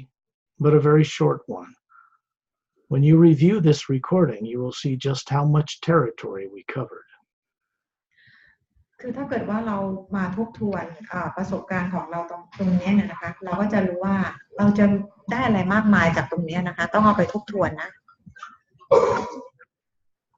And I would suggest that at a point when Pari has this up on her radio show, that you download it and go through this again when you will not be disturbed. And go on the journey again. You will find a lot more information and a lot more awareness awakening in you. ก็แนะนำว่าพอแพรรี่เอาวิดีโอนี้ลง YouTube แล้วนะคะหรือว่าทุกคนไปดาวน์โหลดที่ไหนก็ได้แล้วก็ให้ไปฝึกไปออกเดินทางไปอีกไม่ต้องอีกครั้งหลายครั้งก็ได้นะคะไปเรื่อยๆแล้วก็จะมีประสบการณ์ต่างๆวันนี้เราได้ไปกัน Upper World แล้วนะไปฮิลด้วย Most of you or many of you were given the 2 books that I signed. And although you may not be able to read them, you can put them under your pillow or by your bed. And beings from the Galactic Alliance that you met tonight can help you by sharing this wisdom with you in Thai. บอกว่าหลายๆคนบางคนได้รับหนังสือจากสกอตไปเนี่ยนะคะไปหนุนนอนเหมือนเดิมเพราะว่า beings ต่างๆที่เราเห็นในคืนนี้จะไปช่วยเรานะคะในตอนกลางคืน Don't be surprised if you wake up some mornings just knowing more than you do now. บอกว่าไม่ต้องประหลาดใจนะถ้าเกิดว่าอยู่ๆวันไหนเราตื่นขึ้นมาเช้าหนึ่งเนี่ยปรากฏว่าเรารู้อะไรมากกว่าที่เรารู้อีกอยู่ๆก็รู้ขึ้นมาเลยนะคะ One of the things you're going to find because of these ongoing every quarter of a year hotel presentations สิ่งหนึ่งที่เราจะได้นะคะจากการที่เรามาฟังมาโรงแรมแล้วก็ฟังจากบันทึกเนี่ยนะคะการเจอที่ของเรา As you work with the hue and you exercise your creative imagination properly ก็คือว่าให้เราฝึกฮิวใช้ฮิวแล้วก็คือฝึกมันอย่างถูกต้องแล้วก็ใช้จินตนาการที่สร้างสรรค์ได้อย่างถูกต้อง Fear of the future for yourself, the destiny of your own being, your planet will fade away. ความกลัวความกังวลต่างๆที่เรามีกับในชีวิตของเรานะคะมันจะค่อยๆหายไป This kind of a process is not reversible. ทุกอย่างทุกเรื่องราวขั้นตอนต่างๆเหล่านี้มันไม่สามารถจะมันไม่เดินถอยหลังนะมันเดินหน้าอย่างเดียวนะคะ The benefits you gain cannot be reversed by any negative being in or out of bodies or the misuse of technology. ประสบการณ์ที่เราจะมีทั้งหมดเนี่ยนะคะก็คือว่าไม่มีใครสักไม่มีใครร้ายหรือไม่มีใครทำอะไรเราได้เอาไปได้หรือทำร้ายอะไรเราได้ This work and much other work that I do is meant for all life on planet Earth, including animals, hidden governments, classified people. I don't care who they are. It's meant for them to recover how to be normal again, and this planet will change. งานที่สกอตทำทั้งหมดก็คือเพื่อพวกเราทุกคนบนโลกไม่ใช่เฉพาะคนนะคะเพื่อสัตว์ทั้งหลายที่อยู่บนโลกนี้ด้วยรวมถึง government หรือว่าผู้ที่มีอำนาจควบคุมโลกนี้อยู่สกอตบอกว่าไม่ได้สนใจว่าใครเป็นใครแต่ว่าสิ่งที่ต้องการก็คือว่าให้ทุกคนกลับไปเป็นปกติเหมือนเดิมอีกครั้งหนึ่ง So this journey is complete now. Would any of you like to ask any questions? ตอนนี้การเดินทางสิ้นสุดแล้วนะคะจบสิ้นแล้วในวันนี้ใครมีคำถามถามได้เลยค่ะถามนะแนะนำให้ถามนั่นคือการอ่านการคอนเนคกันหมดเลยนะรีบถาม It's okay if you don't. If you don't have any questions, that's okay too. ถ้าไม่มีก็ไม่เป็นไรแต่อยากให้มีเพราะว่ามันจะไปแก้เราเองเบื้องลึกเบื้องหลังมีไหมคะพี่เล็กมีไหมมีใครมีไหมคะพี่ดามีไหมคะไม่มี The importance of this journey is that once you've gone through it, not only will you never forget it, but it'll begin to make changes in your life that are beneficial. คือประโยชน์ของการเดินทางในครั้งนี้เนี่ยนะคะเราได้มีการเดินทางแล้วก็คือว่า1เราจะไม่มีการลืมอีกเลยแล้วก็2จะมีประโยชน์กับการเปลี่ยนแปลงชีวิตของเรามากๆเลย Yeah.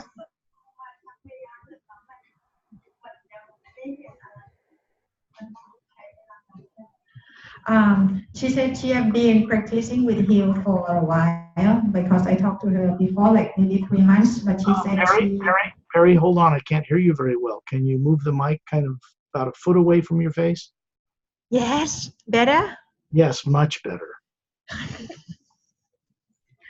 She said she's been practicing heal for like 3 months. She cannot see anything yet. She hasn't seen anything. So what would you tell her or recommend her? Simple. What did you see on this journey as I described it? ถามว่าวันนี้เห็นอะไรไหมคะจากการที่ไปเดินทางด้วยกันมันคือไม่รู้ว่าคือมันจะรู้สึกแบบอยากจะอ้วกตลอดเวลาแล้วเห็นอะไรไหมคะเห็นอะไรจะเห็นแบบเหมือนตัวเองอยู่ข้างล่างอ่ะเหมือนอยู่เหนือตึกแล้วเราอยู่ข้างล่างตัวเล็กๆอยู่อะค่ะเห็นแค่นั้นนอกนั้นก็รู้สึกแบบพออืดพออมอยากจะอ้วกตลอดเลยนะ she said she only see like herself hovering in the ceiling and look back to her body in hotel, but the rest she cannot see. But at the same time, during the journey, she feel not comfortable, like want to throw up. Want to throw up? Yeah. Well, that's just the primary implant in your subconscious that says, do not dare remember who you are or we'll kill you again. It's just a program. Ignore it. It can't happen. You're safe. You are seeing. Let me ask you something. Close your eyes and imagine a cat. Any kind of cat you've seen on earth. เดี๋ยวตาให้นะคะตอนนี้คือให้หลับตาก่อนหลับตาแล้วก็ให้นึกถึงภาพแมวก่อนหลับตาตอนนี้ค่ะโอเคให้นึกถึงภาพแมวไว้นะคะโอเค Just imagine a cat or a dog or a bird or a waterfall, whatever you've seen, the beach, the jungle that you know about, that you see, and you just remember it. โอเคตอนนี้ลืมตาเห็นไหมคะเห็นนกไหมเห็นแมวไหมเห็นอะไรไหมคะเห็นนะคะโอเคแค่นั้นแหละที่บอกว่าให้เห็นแต่เมื่อกี้ที่เรามีอาการต่างๆเหล่านั้นน่ะเพราะว่า implant ทำงานบอกว่าถ้าพยายามจะจำได้ตัวเองเป็นใครมาจากไหนนะเดี๋ยวจะทำให้ตายอีกอะไรประมาณนี้ฉะนั้นความกลัวมันก็เลยเกิดขึ้นมาแล้วก็บอกว่าให้ลืมอาการอย่างนั้นไปซะไม่ต้องไปสนใจมันโอเค Now she can do that, right? Yes, she can see cat. Then that's exactly the same thing we're doing now. There's a part of you that makes it seem like you cannot do what you do all the time, all without really realizing you're doing it. คือจริงๆแล้วเนี่ยไอ้สิ่งที่เราไปเราเห็นกันตลอดเวลาอยู่แล้วนะกลางคืนก็ไปแต่ว่ามันมีสิ่งที่ดึงลงไว้ทำให้เราไม่เห็นนั่นเอง It's no different than looking at a cat or a dog or anything, except you're seeing other places and other planets and other dimensions. It's the same. มันก็ไม่ต่างกับการที่เราจะจินตนาการเห็นม้าเห็นแมวเห็นนกเนี่ยแต่ว่านี่คือเพียงแต่ว่าเราจินตนาการเห็นดาวดวงอื่นที่เราลืมไปแล้วนั่นเอง When you think you don't see what I'm sharing with you,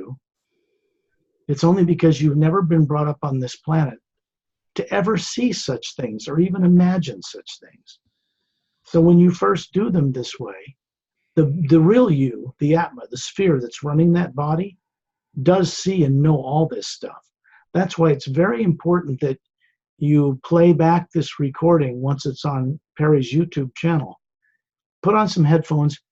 and just remember, start out seeing a cat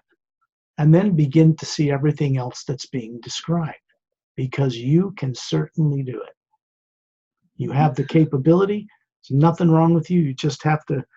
push aside a fear of the unknown. It's a fear that holds you back a little bit. That's all. And that's just conditioning from growing up. คือสิ่งที่เราว่าเราไม่เห็นทั้งหมดเพราะว่าเราไม่ได้ถูกสอนกันมาในโลกนี้ทำให้เราไม่เห็นไม่มีความสามารถคือจริงๆแล้วเนี่ยก่อนก็แนะนำบอกว่าให้ไปฝึกอันเนี้ยอีกครั้งนะคะเวลาลง YouTube แล้วให้ไปฟังใหม่อีกครั้งหนึ่งแล้วก็ให้จินตนาการเหมือนเห็นแมวเห็นอะไรก็แล้วแต่ที่เราเห็นน่ะแล้วก็ให้ตามไปเรื่อยๆมันก็จะเห็นของเราไปเองแต่ว่าอย่างที่บอกแหละก็ต้องใช้เวลานะคะแต่ละคนจริงๆมันต้องแบบภาพมันไม่ชัดเจนเวลาเราตามไปเนี่ยแต่เราจะมีอาการแบบไม่อยากจะอ้วกแล้วก็แบบตอนที่บอกว่าเห็นรูปบ้านผู้หญิงอันนี้จะชัดเจนเหมือนเราโดนอยู่คนเนี้ยแล้วตรงเนี้ยจะรู้สึกแบบเหมือนอะไรงงๆหัวตลอดอย่างมันก็เห็นสภาพมันไม่ชัดเนี่ยก็เลยไม่กล้าพูดว่าเห็น Actually, she saw like the statue of woman, in Lemuria with the teardrop on her forehead. She saw it and she feel like she was in there, but because she didn't see it clearly, so she could not say 100% that she saw it. That's fine. Then you're admitting you know you saw that. You don't see, when you think in terms of seeing something as the Atma, you actually see it more clearly than you will ever see anything with physical eyes.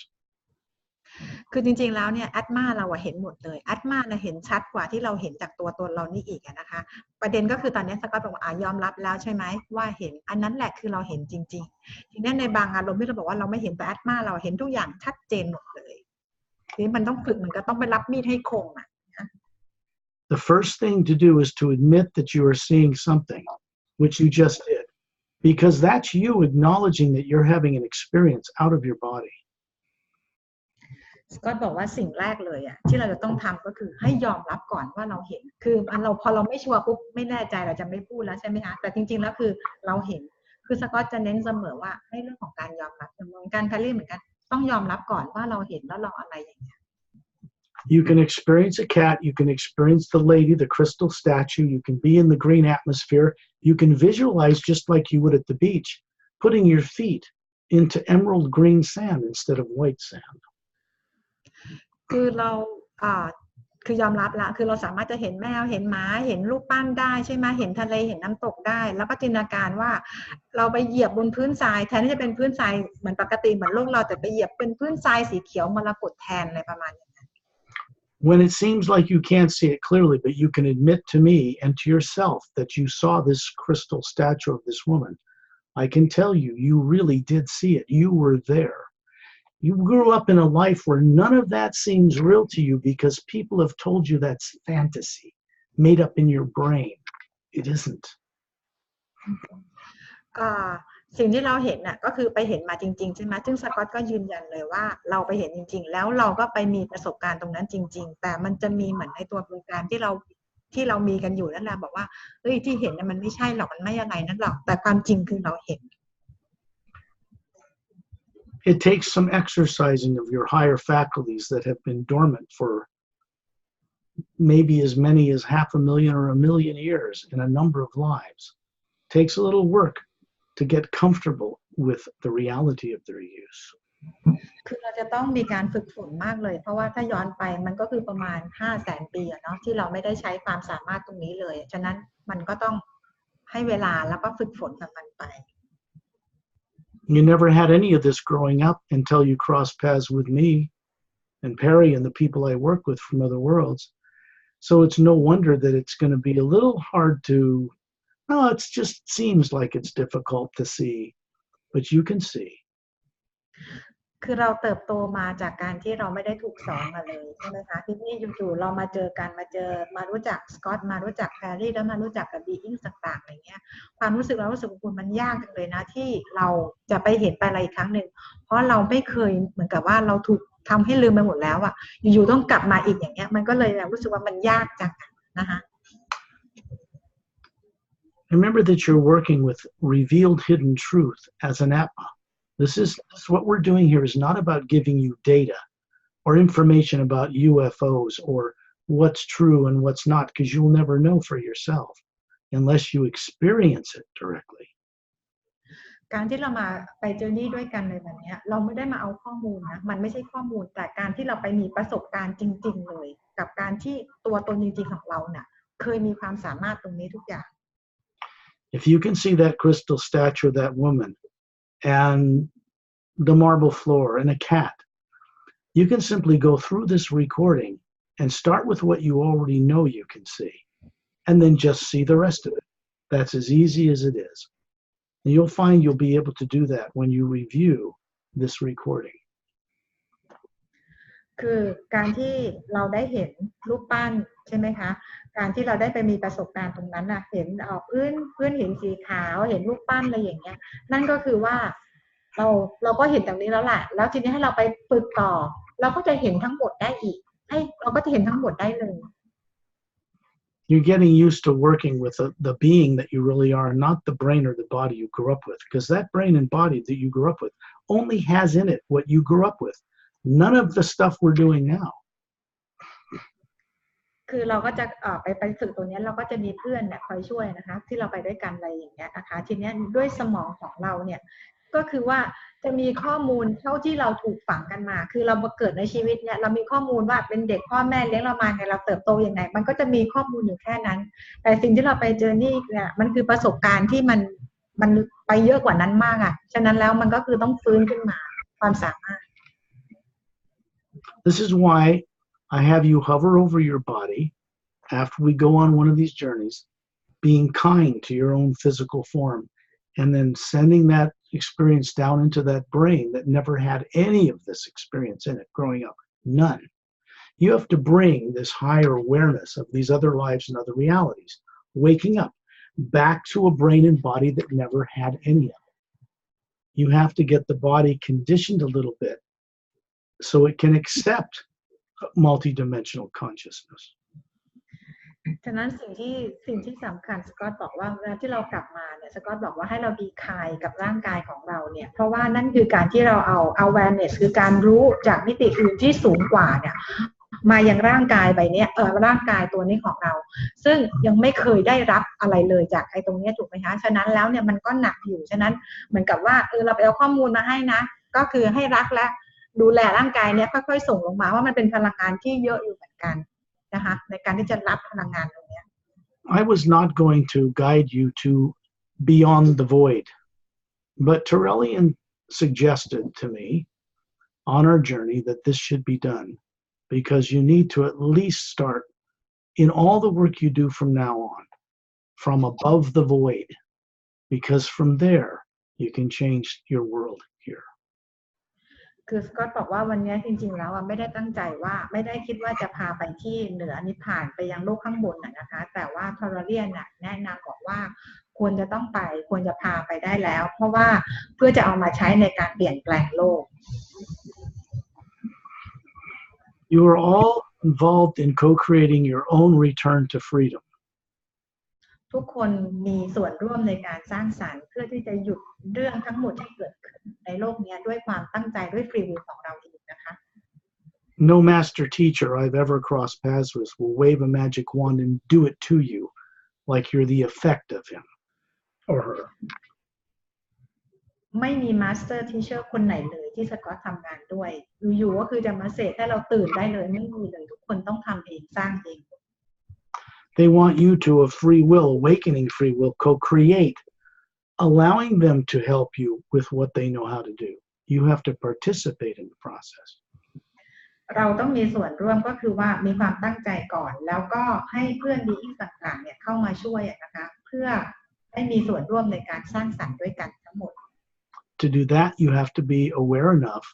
of what exists beyond Earth to some degree so you can work with it. ที่จะไปถึงจุดนั้นได้ก็คือเราก็ต้องตื่นพอก่อนว่ามันมีอะไรที่นอกจากโลกใบนี้นะคะเพื่อเราจะมาช่วยแล้วก็มาการตื่นรู้แล้วก็เปลี่ยนแปลงได้ You will find in a short period of time, relatively short period, that this stuff we're doing begins to filter down into your consciousness on Earth and advance you, make you more intelligent, raise your IQ.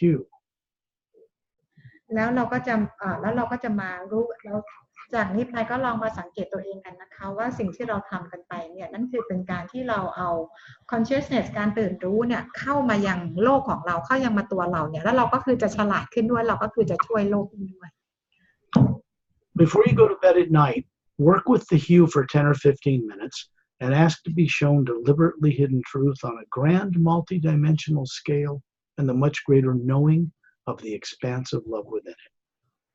ก่อนนอนก็คือว่าให้ฝึกกันนะคะประมาณ 10-15 นาทีแล้วก็พูดไปตามบทนั้นนะคะที่ให้ไว้อะค่ะแล้วก็ฝึกฮิวไป On this journey, a man and a woman from the Galactic Alliance, very highly trained, approached each one of you when we were first above the Earth, looking at this parallel dimension Earth at a higher time rate. ในการเจอร์นี่ของเราครั้งนี้นะคะเราก็คือจะมีคู่สามีภรรยาของกาแล็กติกเนี่ยนะคะเขาจะประกบเราคู่ต่อ1คู่ต่อ1คน1คู่ต่อ1คนเนี่ยนะคะที่เขาอยู่ที่พวกเขาได้เขาเรียกว่าเวลเทรดได้รับการฝึกฝนมาอย่างดีในการที่จะมาช่วยชาวโลกเนี่ยนะคะในการเปลี่ยนแปลงครั้งนี้ซึ่งเขาอยู่ที่vibration ที่สูงกว่าเราแต่เขาจะมาช่วยนะคะ What you're doing before you go to bed at night is setting up the conditions of your own free will in a constructive, beneficial way for all life, including your own, that you would like to get the assistance of these people from other worlds. ก็คือว่าก่อนที่เราจะนอนเหมือนกับว่าเราคิดไปขอไปนะคะบอกว่าเราต้องการที่จะให้มีการช่วยสร้างสรรค์เพื่อคนอื่นและเพื่อตัวเรายังไงคือถ้าเพื่อตัวเราคนเดียวเขาจะไม่ช่วยต้องคิดไว้เพื่อส่วนรวมแล้วก็ส่วนตัวเราก็จะได้ด้วยนะคะแล้วเขาก็จะมาช่วย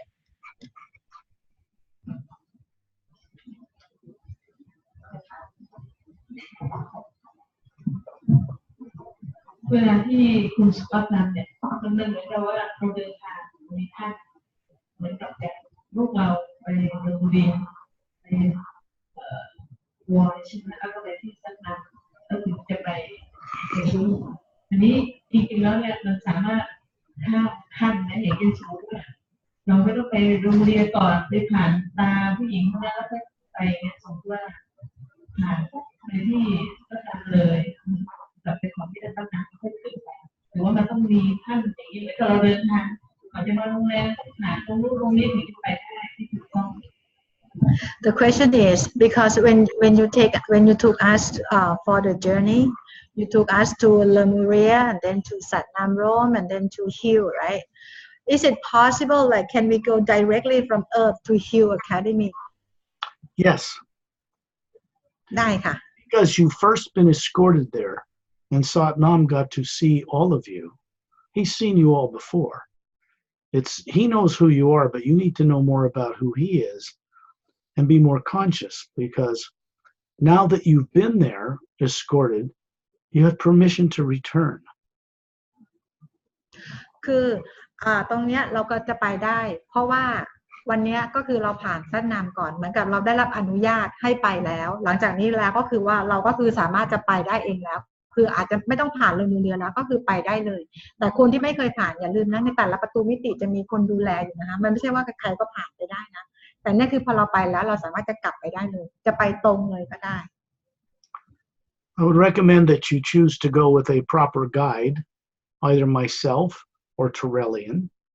or Master Ramu or Master Pelham, or any of the beings you meet on these journeys, to have someone work with you when you go there that's familiar with the territory, and it'll help you get things done more quickly. สกอตแนะนำว่าถ้าจะไปขอให้ไปอย่างถูกต้องคือวิธีการไปอย่างถูกต้องในความหมายก็คือว่าควรจะไปกับสกอตไปกับทอร์เลียนไปกับรามูไปกับโอเพลัมนะคะแล้วก็สมาชิกของ galactic วันนี้ซึ่งเขารู้จักกันเรากันดีอยู่แล้วให้เขาพาเราไป The beings you met, the 100 that were there, were human. A little bit higher gene freedom genomes on their DNA than people on Earth, but human nonetheless, from other worlds, many other worlds, who don't have this problem of a subconscious mind that people on Earth do. So they are very good at what they do, and they can help you recover who you are. beings galactic เนี่ยที่ร้อยคนเนี่ยนะคะที่ไปเนี่ยก็คือว่าเขาจะvibration เนี่ยเขาจะสูงกว่าเราแล้วก็จีโนมDNA เขาจะไม่เคยถูกเหมือนกับไม่เหมือนพวกเราอย่างเงี้ยเขาสามารถจะนำพวกเราไปได้พาไปได้นะคะ You don't think of this as being over your head or that you can't understand it. This is not true. อย่าคิดว่าเรื่องราวอย่างเงี้ยเราไม่เข้าใจเราทำไม่ได้เลยอย่าคิดอย่างนั้นเพราะมันไม่ใช่ความจริงเราทำได้เราเข้าใจ You are an Atma made of the same intelligence and wisdom and creative ability as the source itself. เราคืออัตมาที่มีความสามารถความทุกอย่างของใครทุกอย่างเหมือนซอสทุกประการนะคะ It is the Atma you running that body that comprehends the multidimensional universe and the beings in it, not the brain or the body you grew up with. อัตมาซึ่งก็คือตัวเรานั่นเองสามารถเข้าใจได้ทุกอย่างเลยถึงแม้ว่าร่างกายนี้เราจะถูกเรียนถูกสอนถูกอะไรมาเข้าใจได้แค่นี้แต่อัตมาเราเข้าใจได้หมดนะคะ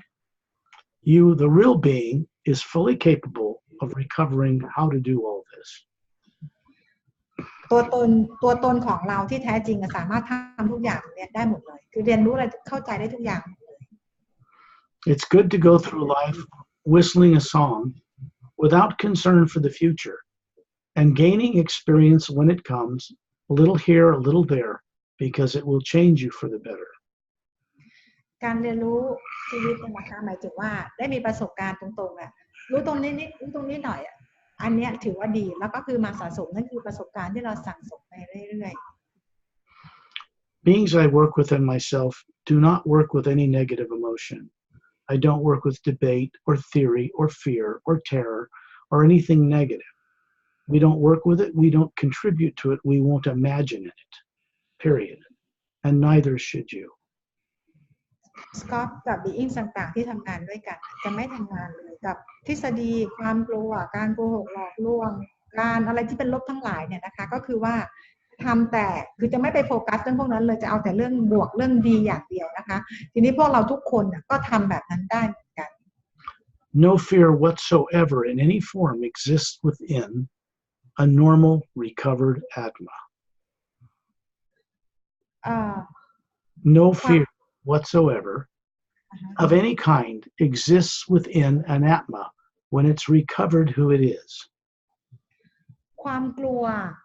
ความลบพลังลบอะไรต่างๆจะไม่เหลืออยู่เลยเมื่อแอตมารู้เต็มที่รู้หมดแล้วอะไรอย่างเงี้ยนะคะ That's a very good thing to look forward to. Think about how it would be to live your life here or in other worlds with absolutely no fear ever again of anything. บอกว่านี่เป็นสิ่งที่ดีมากๆเลยนะลองจินตนาการดูว่าถ้าเรามีชีวิตอยู่โดยที่ไม่มีความกลัวเลยไม่ว่าจะเป็นโลกนี้หรือโลกไหนมันจะดีแค่ไหน That's where you're headed now. นี่คือเป็นเส้นทางที่พวกเรากำลังเดินไปหามัน And you're all co-creating it. I'm just cooperating. คือทุกคนเป็นคนที่มาหาจุดตรงนี้เองแล้วสกอตเป็นคนที่เข้าไปช่วยเท่านั้นเอง That's why คือความต้องการก่อน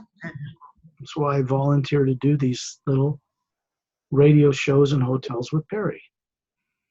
นี่คือเหตุผลว่าทำไมสกอตถึงมาทำตรงนี้ให้กับพวกเราทุกคนกับแพรรี่ที่มาช่วยกันนะคะ Any more questions? Yes ที่เรานั่งอยู่ตรงนี้สกอตบอกว่าเราเป็นผู้ร่วมสร้างแล้วคนที่ไม่ได้ทำอยู่นี้เขา her question is we are here to co-create right Right. for the change and how about others who are not here After you're not here, you will continue to co-create in the multidimensional universe. You're already doing it. You're just not yet aware of the other bodies you're running as one Atma in the other dimensions. You have lives you're living in those realities. Sorry for my English I mean others people who are not here in this meeting how about them will they co-create with us Oh, yes, if they're aware enough to do it. First, they have to recover the same things like you're recovering, a little at a time until they get comfortable with what they were never taught on this planet. Remember when I said you were all very familiar with this a long time ago. คือทุกคนก็คือจะมาถึงจุดตรงนี้แหละแต่มันจะเป็นเวลาของใครเมื่อไหร่เท่านั้นเองจะมาร่วมสร้างทีนี้สกอตถามว่าจำได้หรือเปล่าที่สกอตเคยบอกว่าเรารู้สึกคุ้นเคยกันไหมว่าทำไมเราถึงมาเจอกัน The principle is simple. If you work with the hue and send it through you, it's going to keep all negativity of any kind away from you, and it's going to benefit all life around you while you're recovering. It works out. ก็คือการทำงานของฮิวนะคะพอเราฝึกฮิวลงไปแล้วพอเราฝึกฮิวเนี่ยมันก็คือว่าความลบพลังงานลบทั้งหลายเนี่ยมันก็คือจะไม่สามารถที่จะเข้ามาหาเราได้อีกแล้วนะคะแต่มันก็เป็นสเต็ปนะแต่มันเป็น The beautiful part of it is it becomes your daily experience when you're in the body and when you're out of it at night. ความสวยงามตรงนี้ก็คือว่ามันจะกลายมาเป็นประสบการณ์ของเราในทุกๆวันนะคะไม่ว่าตอนที่เราในตอนกลางวันหรือตอนกลางคืน You all go out of your body and travel every night anyway, so you might as well start becoming aware of what it is you're doing. เพราะว่าปกติเราก็เดินทางนี้ของเราอยู่แล้วทุกคืนแล้วจะไปอะไรกับการที่เริ่มเดินทางอย่างมีสติคือเริ่มรับรู้ถึงการเดินทางตรงนั้น Where we went tonight and the distance we traveled could not have been done in the most advanced spaceship in all of the galaxies that exist. Only the Atma, no ship, can cross the void into the upper worlds. การเดินทางและประสบการณ์ของเราในคืนนี้ไม่มียานบินหรือยานบินอะไรต่างๆสามารถเดินทางไปได้เลยนะไม่ว่าจะเป็นไปดินแดนไหนอย่างเงี้ยเพราะว่ามันคนละโลกกันนะคะฉะนั้นแล้วเนี่ยต้องเดินทางโดยอัตมาอย่างเดียวเท่านั้นยานบินเทคโนโลยีจะสูงแค่ไหนก็แล้วแต่ขึ้นทะลุบอยไปไม่ได้นะเหนือนิพพานเลยคือไม่ต้องเหนือนิพพานแค่ astral plane ก็ไปไม่ได้แล้ว Pari, because she speaks English and reads English, can also assist you in answering some questions from her read of the Series agenda and the Emerald Doorway. And there's techniques in the back she can help you with if you can't read them and you need a specific one. She may be able to help point the way. ก็คือว่าอย่างที่บอกว่าอย่าง Pari ก็คืออ่านอะไรภาษาอังกฤษได้ใช่ไหมคะนั่นคือสองเล่มเนี้ย The Series กับ The Emerald Doorway เนี่ยถ้ามีอะไรก็คือว่าให้ Pari ช่วยได้ส่วนเทคนิคอย่างที่บอกแหละบางทีมันก็ต้องมาอ่านก่อนนะมันถึงจะไปกันได้ yes Okay. She's capable of that at this point. She certainly can assist you and steer you in the right direction. She knows what the books read like, what's in them, and she has her own direct experience too. ก็คือบอกว่า Pari จะช่วยได้เพราะว่า1 Pari ได้อ่านแล้วก็มีประสบการณ์ตรงแล้วก็ทำตรงนี้ได้นะคะก็จะช่วยได้ Scott another question Yep. Hi. ค่ะ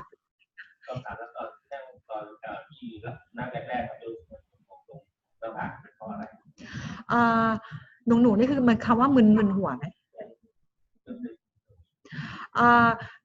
he said that at the beginning of the journey he feel like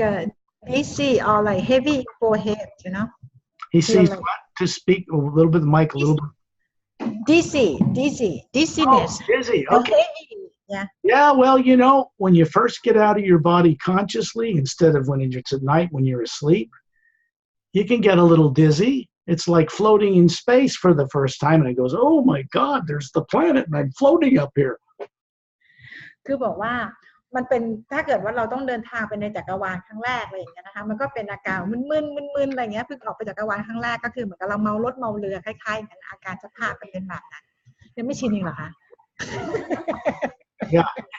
don't worry about little phenomena like dizziness or if you get an upset stomach a little bit. That's just the fear that's an artificial program trying to keep you from recovering yourself. คือบอกว่าในจุดอย่างเงี้ยอารมณ์แบบนี้ไม่ต้องไปสนใจมันหรอกเพราะบางทีมันเป็นเรื่องของ implant ด้วยนั่นแหละก็คือว่าคือทำให้กลัวไม่กล้าออกไปไม่กล้าไปมีประสบการณ์ตื่นรู้นั่นเอง Understand this clearly. There is no such a thing as any negative nature whatsoever in the hue. When you work with it, if you experience a body phenomena, it will not harm you. Just relax. Don't push it. Hue and the phenomena will go away. จำไว้ว่าในการฝึกฮิวต้องเป็นเรื่องของไม่มีพลังงานลบเลยนะคะแล้วไอ้พลังงานลบต่างๆเนี่ยมันก็คือจะไม่มาแตะเราเลยแต่อันนี้ประสบการณ์ส่วนตัวแต่กว่าจะไม่แตะนี่มันนานเหมือนกันนะอันนี้นะคะคือไม่ต้องมีลบนั่นเอง Don't let it scare you. It's just an artificial program trying to get in your way. พอมันมีอาการอะไรต่างๆเข้ามาเนี่ยมันเหมือนกับเป็นสิ่งที่ถูกโปรแกรมที่มันสร้างขึ้นมานั่นเองก็คือจะมาหลอกเราให้เรากลัวมีอาการเจ็บตรงนั้นตรงนี้ก็คือไม่ต้องกลัวให้เดินต่อไป A suggestion would be if you feel nauseous or you feel dizzy, get up, take a breath of fresh air, go look at the sky, look at a bird, come back, sit down and you again, and you're going to find that that is gone. That easy, you know, Mr. Lemuria. Huh? Just bubbling with myself ก็คือบอกว่าเวลาที่เรามีอาการอย่างเงี้ยเราอาจจะหยุดไปก่อนก็ได้เดินออกไปเปลี่ยนอิริยาบถเดินไปนะนั่งทำอย่างอื่นไปก่อนพอเสร็จแล้วดีขึ้นค่อยกลับมาแล้วก็ทำใหม่ Remember, I will only share with all of you what I know to be true from direct and much direct experience.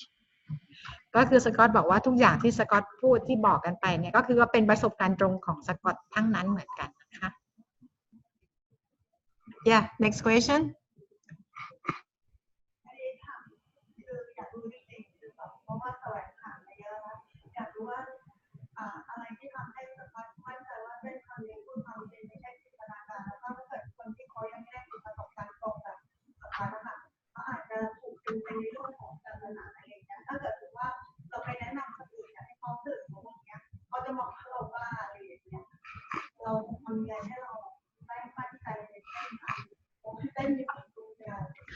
Okay, good question, Scott. She wants to know, how can I start? How can she be sure or others be sure? You know, like your experience is true and direct experience. I mean, how can they trust that whatever you lead us, you show us is true and correct? There's only one way. มีทางเดียว You have to have your own awakening direct experience with what I share with you. My experience only helps in that I can guide you to create your own. มีทางเดียวนั่นก็คือว่าเมื่อไหร่ที่เรามีประสบการณ์ตื่นรู้ของเราโดยตรงแล้วเราก็จะรู้ว่าอันนั้นแหละมันคือสิ่งที่สกอตมาบอกเรานั่นแหละคือความจริงทีเนี้ยก็บอกว่าคือสกอตเนี่ยมาเป็นแค่ไกด์ให้ส่วนว่าใครจะมีประสบการณ์แบบไหนยังไงนั่นคือทุกคนต้องมีประสบการณ์ตรงถึงจะเข้าใจถึงจะ You รู้ were doing that when you acknowledged that you saw this crystal lady, this statue. You saw that, even if it seems vague to you and you have doubt. You build this experience and other experiences. You build the base of a pyramid, very strong, upon which you stand one day. หนึ่งเรายอมรับก่อนใช่ไหมว่าเราเห็นรูปปั้นเห็นจริงถูกไหมคะตรงเนี้ยคือเป็นสิ่งที่เรา direct experience ของเรามันก็เหมือนกับว่าเราสร้างฐานพีระมิดพอฐานมันแน่นขึ้นมันก็คือไปสู่ยอดของมันนั่นเอง people may be confused Scott like what they see how can they be sure that is the main point you know like they don't I understood the main point and I'm giving them the answer. There is only one way anybody will be confident with hidden truth. They have to awaken it and experience it within themselves. Then it becomes their experience and it cannot be taken from them ever again. คือพูดง่ายๆอันนี้เรื่องจริงยอมรับเพราะว่าประสบการณ์ตรงกันก็คือว่ามันต้องรู้เองตื่นเองคือตอนเนี้ยสกอตพูดสกอตบอกอาจจะใช่ไหมไม่ใช่ไหมอะไรอย่างเงี้ยนะคะพอเราฝึกไปสักพักหนึ่งเราจะรู้ว่าประสบการณ์เรามันจะมาหาเราเองเราจะรู้ว่าสิ่งที่เขาพูดมันใช่เขาเป็นเพียงแค่เขามารอเพื่อให้เราเอาความรู้จากเขาแล้วไปฝึกต่อแล้วเราก็จะไปของเราเอง There's also another way. When you're working with the hue, you may not understand this yet, but you're working with the first half of the word human. You're working with the first sound that was brought into creation before the lower dimensions were made, and you were there. อีกทางหนึ่งก็คือว่าการฝึกกับฮิวนั่นแหละเพราะว่าฮิวจริงๆแล้วเนี่ยเวลาเราฝึกไปเราอาจจะยังไม่รู้เลยถึงการเปลี่ยนแปลงทั้งหมดแต่จริงๆแล้วนั่นคือเรามีการเชื่อมต่อกับตัวตนที่แท้จริงจาก upper world ของเราเองเลยนะคะ This confidence in knowing hidden truth on multidimensional levels is a natural function of the Atma. การฝึกตรงนี้นะในการตื่นรู้ของ Atma เนี่ยนะคะมันเป็นสิ่งที่ปกติมากนี่คือธรรมชาติของ Atma ก็คือว่าสามารถจะรับรู้เรื่องราวตรงนี้ได้ทั้งหมดเลย It is not a natural function of a human brain and body. แต่มันเป็นฟังก์ชันที่ผิดปกติสำหรับมนุษย์และร่างกายอย่างเงี้ยที่จะไปรับรู้อะไรอย่างเงี้ย What needs to become confident in you is who you really are, not what you used to think you were. สิ่งที่จะทำให้เรามั่นใจได้มากที่จะรู้ก็คือว่าเราจะต้องรู้ว่าเราเป็นใครไม่ใช่เราคิดว่าเราเป็นใครแต่รู้ว่าเราคือใครนะคะ Misdirected thinking, motivated by subconscious fear, makes people believe they're grounded on a planet and this thing they see in a mirror is who they are. This is not true. คือการคิดผิดการอะไรผิดเนี่ยมันเป็นเรื่องของเทคโนโลยีที่เขามาวางไว้ให้กับเราทำให้เราเข้าใจว่าร่างกายเนี่ยเป็นร่างกายของตัวเราเองซึ่งจริงๆแล้วมันไม่ใช่นึกว่าเป็นตัวตนเราจริงแล้วมันไม่ใช่ All the confidence you will ever need is already in your being as an Atma. It needs to be awakened. ประสบการณ์ทั้งหมดเนี่ยก็คือว่าเราต้องทำให้เรามันคือเป็นประสบการณ์ของการตื่นรู้นะในเรื่องราวทั้งหมดที่เราทำกันทั้งหมดนะคะ It hasn't been lost, it's not destroyed, it's just been forgotten or suppressed through experiences you had before coming to this planet. เพราะว่าประสบการณ์ทั้งหมดเราไม่ได้ลืมไปนะคะแต่ว่าไม่ใช่หมายถึงว่ามันไม่ได้หายไปไหนมันเพียงแต่ว่าเราลืมไปเราต้องกลับไปเอาตรงนี้มารื้อฟื้นจำมันให้ได้เท่านั้นเอง Every single being running a body on earth, whether they know it or not, has the capability to recover this in the right conditions at the right time. The help is now available. being ทุก being นะอย่างที่บอกกันไปเนี่ยไม่ว่าดวงดาวไหนจักรวาลไหนเขาสามารถทำอย่างที่เราทำอย่างนี้ทำได้เป็นอย่างธรรมชาติด้วยแล้วทำแบบรู้ตัวได้ด้วยนะคะมีแต่พวกเราตอนนี้คือจักรวาลทั้งหมดเขากำลังมาช่วยพวกเราเพื่อเรากลับไปจำได้แล้วรู้อีกครั้งหนึ่งว่าเนี่ยมันเป็นกันแบบนี้เราอยู่กันแบบนี้มาก่อนนะคะ Listen to this. Any emotion that is fear of the future, fear someone's lying to you, fear of government, fear of chemtrails, fear of tidal waves and typhoons and polar shifts, that's all stuff that's put out on the media to people to keep them dumbed down and fixed on this planet. None of that has anything to do with your future. ความกลัวต่างๆกลัวเคมเทรลกลัวใต้ฝุ่นกลัวนู่นกลัวนี่กลัวทุกรูปแบบเลยนั่นคือเป็นสิ่งที่สื่อต่างๆเขาเอามาเพื่อทำให้พวกเราเนี่ยกลัวทำให้พวกเราเนี่ยไม่สามารถที่จะไปสู่หาตัวตนของเราเองได้นั่นเอง You're going to discover that you're not going to want to let your imagination drift into negative directions because you feel something like a fear or a doubt, and then you start imagining negative things for your future. You must stop that as soon as it starts to surface. ก็คือบอกว่าเมื่อมีพลังงานลบหรือความกลัวเข้ามาให้รีบหยุดทันทีแล้วก็เปลี่ยนทิศทางใหม่ทันทีเลยนะคะ Because you have the ability to stop it, you just didn't know you had the ability until now. You have the ability to master this, to not put any energy into negative things, emotions, or the future, and start co-creating a change for your own life and for all life on planet Earth with people not from here. เรามีความสามารถที่จะหยุดเรื่องต่างๆเหล่านี้ได้นะเราทำได้นะคะแต่บางทีเราเหมือนกันเราไม่รู้ตัวด้วยความที่รู้สึกว่าเราถูกสอนถูกสั่งอะไรกันมาแต่เรามีความสามารถทำได้ทุกอย่างแล้วเมื่อเราทำได้แล้วเราสามารถช่วยตัวเราเองและช่วยทั้งโลกได้เลยนะคะ If I tell you this is true or that is true and then show you on a journey what is, it's still up to you to want to give yourself back the confidence of what you once knew with certainty. คือสิ่งที่สกอตบอกพาไปเจอนี่ทั้งหลายเนี่ยนะคะนั่นก็คือว่าเป็นสิ่งที่สกอตมีประสบการณ์ตรงมันเป็นความจริงทีนี้เราก็ไปมาแล้วทีนี้การที่ว่าเราจะเชื่อและมั่นใจไหมกับการเดินทางครั้งนี้ก็คืออยู่ที่ตัวเราว่าเราจะมีประสบการณ์ตรงนี้ต่อไหมเพื่อจะให้รู้ว่าแล้วความจริงมันคืออะไรเราจะไปต่อไหมตัวเราเองเป็นคนตัดสินใจ Remember this too. Look around the room at each other. บอกให้มองแต่ให้มองดูแต่ละคนDoes you mean camera? Not camera. No, have them look around. คือเราทุกคนนะให้มองหน้ากันเองอะไรเงี้ยให้มองกันดูกันเองนะคะไม่ต้องมองสกอตมองกันเอง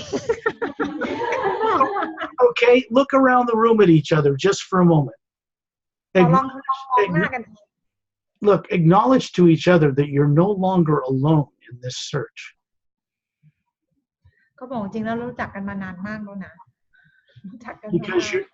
Because you're not. Every one of you is going through the same doubts and getting rid of fear and all that. But I'm still here, Pari's here, and you're no longer alone. There are beings from all over creation that are willing to assist you. You're not alone anymore in this. Maybe your fellow beings on Earth aren't ready, but you will. แล้วสกอตก็บอกว่าพวกเราทุกคนเนี่ยไม่ได้อยู่กันตามลำพังนะเนี่ยทั้งกลุ่มเนี่ยก็คือว่าเรามาเส้นทางเดียวกันเราช่วยกันอยู่แล้วทีนี้ไม่ใช่เฉพาะพวกเรามี being ต่างๆที่เขาพร้อมในความช่วยเหลือเราอยู่ตลอดเวลาแล้วด้วยเหมือนกัน That's I just realize now you're no longer alone in this struggle to recover who you are. Don't worry about if your neighbors or the rest of the world can't hear you yet. Let people from other worlds and people very well trained handle all of them. คือตอนนี้ไม่ต้องไปกังวลหรอกว่าคนบนโลกนี้หรือเพื่อนบ้านเราจะรู้หรือไม่รู้อะไรเอาเป็นว่าตอนนี้เราให้เพื่อนต่างมิติเนี่ยซึ่งเขาได้รับการเทรนมาอย่างดีช่วยเหลือเราก่อนนะคะแล้วที่เหลือเนี่ยก็คือว่ามันก็จะไปของมันเองอยู่ข้าวกันยัง When you send out the hue for your own benefit, also do it for the benefit of all life on Earth at the same time. You'll be using it correctly then. คือเวลาเราฝึกฮิลเนี่ยนะคะก็คือว่าให้เบเนฟิตคนอื่นหัวใจมันอย่างเดียวแหละ คิดว่าฝึกไปเพื่อคนอื่นอะแล้วทุกอย่างจะกลับมาหาตัวเองคือไม่ได้บอกว่าให้โฟกัสที่ตัวเองนะให้โฟกัสเพื่อคนอื่นแล้วเราเองเราก็จะได้ไปด้วยอัตโนมัตินั่นแหละ You become an unselfish being, like those that are willing to work with you from other worlds, and other dimensions, and master teachers, the Sat Nam, the Source itself, the U Expansion Ray Academy. แล้วเราก็จะกลายเป็นคนที่ไม่เห็นกับตัวเองเหมือนกับ beings ต่างๆที่เข้ามาช่วยเนี่ยคือทุกคนมากันด้วย free will หมดเลยอ่ะต่างคนอยากจะมาช่วยโลกหมดเลยตั้งใจเต็มใจและช่วยโลกมากนั่นคือทุกคนก็สละไม่สละหรอกเขาก็พร้อมจะช่วยของเขา Think of it this way: in time, this huge floating landmass in the U Expansion Ray Academy that's designed to do one thing is a lot of blue atmosphere, and there's much more to be added to it, and you'll all be adding something new there one day. คือที่ Hill Expansion Ray Academy เนี่ยมันก็คือว่าเป็นเหมือนกับเป็นแผ่นดินนะคะผืนหนึ่งนะคะมันสามารถที่จะขยายได้นั่นแหละนะในความหมายคือในอนาคตเนี่ยตรงนั้นจะเป็นที่สร้างสรรค์ของพวกเราแต่ละคนนั่นแหละแต่เราต้องตื่นมากกว่านี้ก่อนเพื่อจะได้เข้าไปช่วยการสร้างสรรค์ It's our destiny as Atmas to co-create new ways of doing things and bring it back to the source, because the source doesn't know everything about the future. It's left that up to all of us to help co-create it. ก็คือว่าทุกคนสุดท้ายคือต้องกลับไปเพื่อช่วยในการสร้างสรรค์เพราะซอสเองก็ไม่ได้รู้ว่าอนาคตน่ะ จะเกิดอะไรขึ้นอีก How come Sauce still don't know ฮะ Scott no because we are all collectively make up the source on all the levels, and there's a presence there that's still there. Part of you is still there. คือส่วนหนึ่งของเราอ่ะก็ยังอยู่กับซอสตลอดเวลาเลยนะไม่ได้ไปไหนเลยก็คือส่วนหนึ่งก็อยู่ที่เหลือเนี่ยก็มาหาเป็นประสบการณ์กันไปทีเนี้ยเราเองเราก็เป็นซอสเรามาสร้างสรรค์เฮ้ยแล้วมันจะเกิดอะไรขึ้นเราก็ซอสไงแล้วยังไงต่อเราก็ไม่รู้เหมือนกันเราก็ช่วยกันสร้าง Part of you is never left, and it's that awareness that needs to be recovered. ก็เพราะว่าส่วนหนึ่งที่เราไม่เคยจากซอสมาเลยฉะนั้นแล้วเราก็คือต้องกลับไปฟื้นตรงเนี้ยความทรงจำตรงเนี้ยความสามารถตรงเนี้ยกลับมาหิวยัง Scott it's time to go Okay, we will see you. Okay, y'all, I wish you all pleasant dreams during the day and at night when you're out of your bodies. คือขอให้ทุกคนมีความสุขกันนะคะทั้ง day และ night Thank you Scott Thank you very much Scott Lemuria สวัสดีค่ะ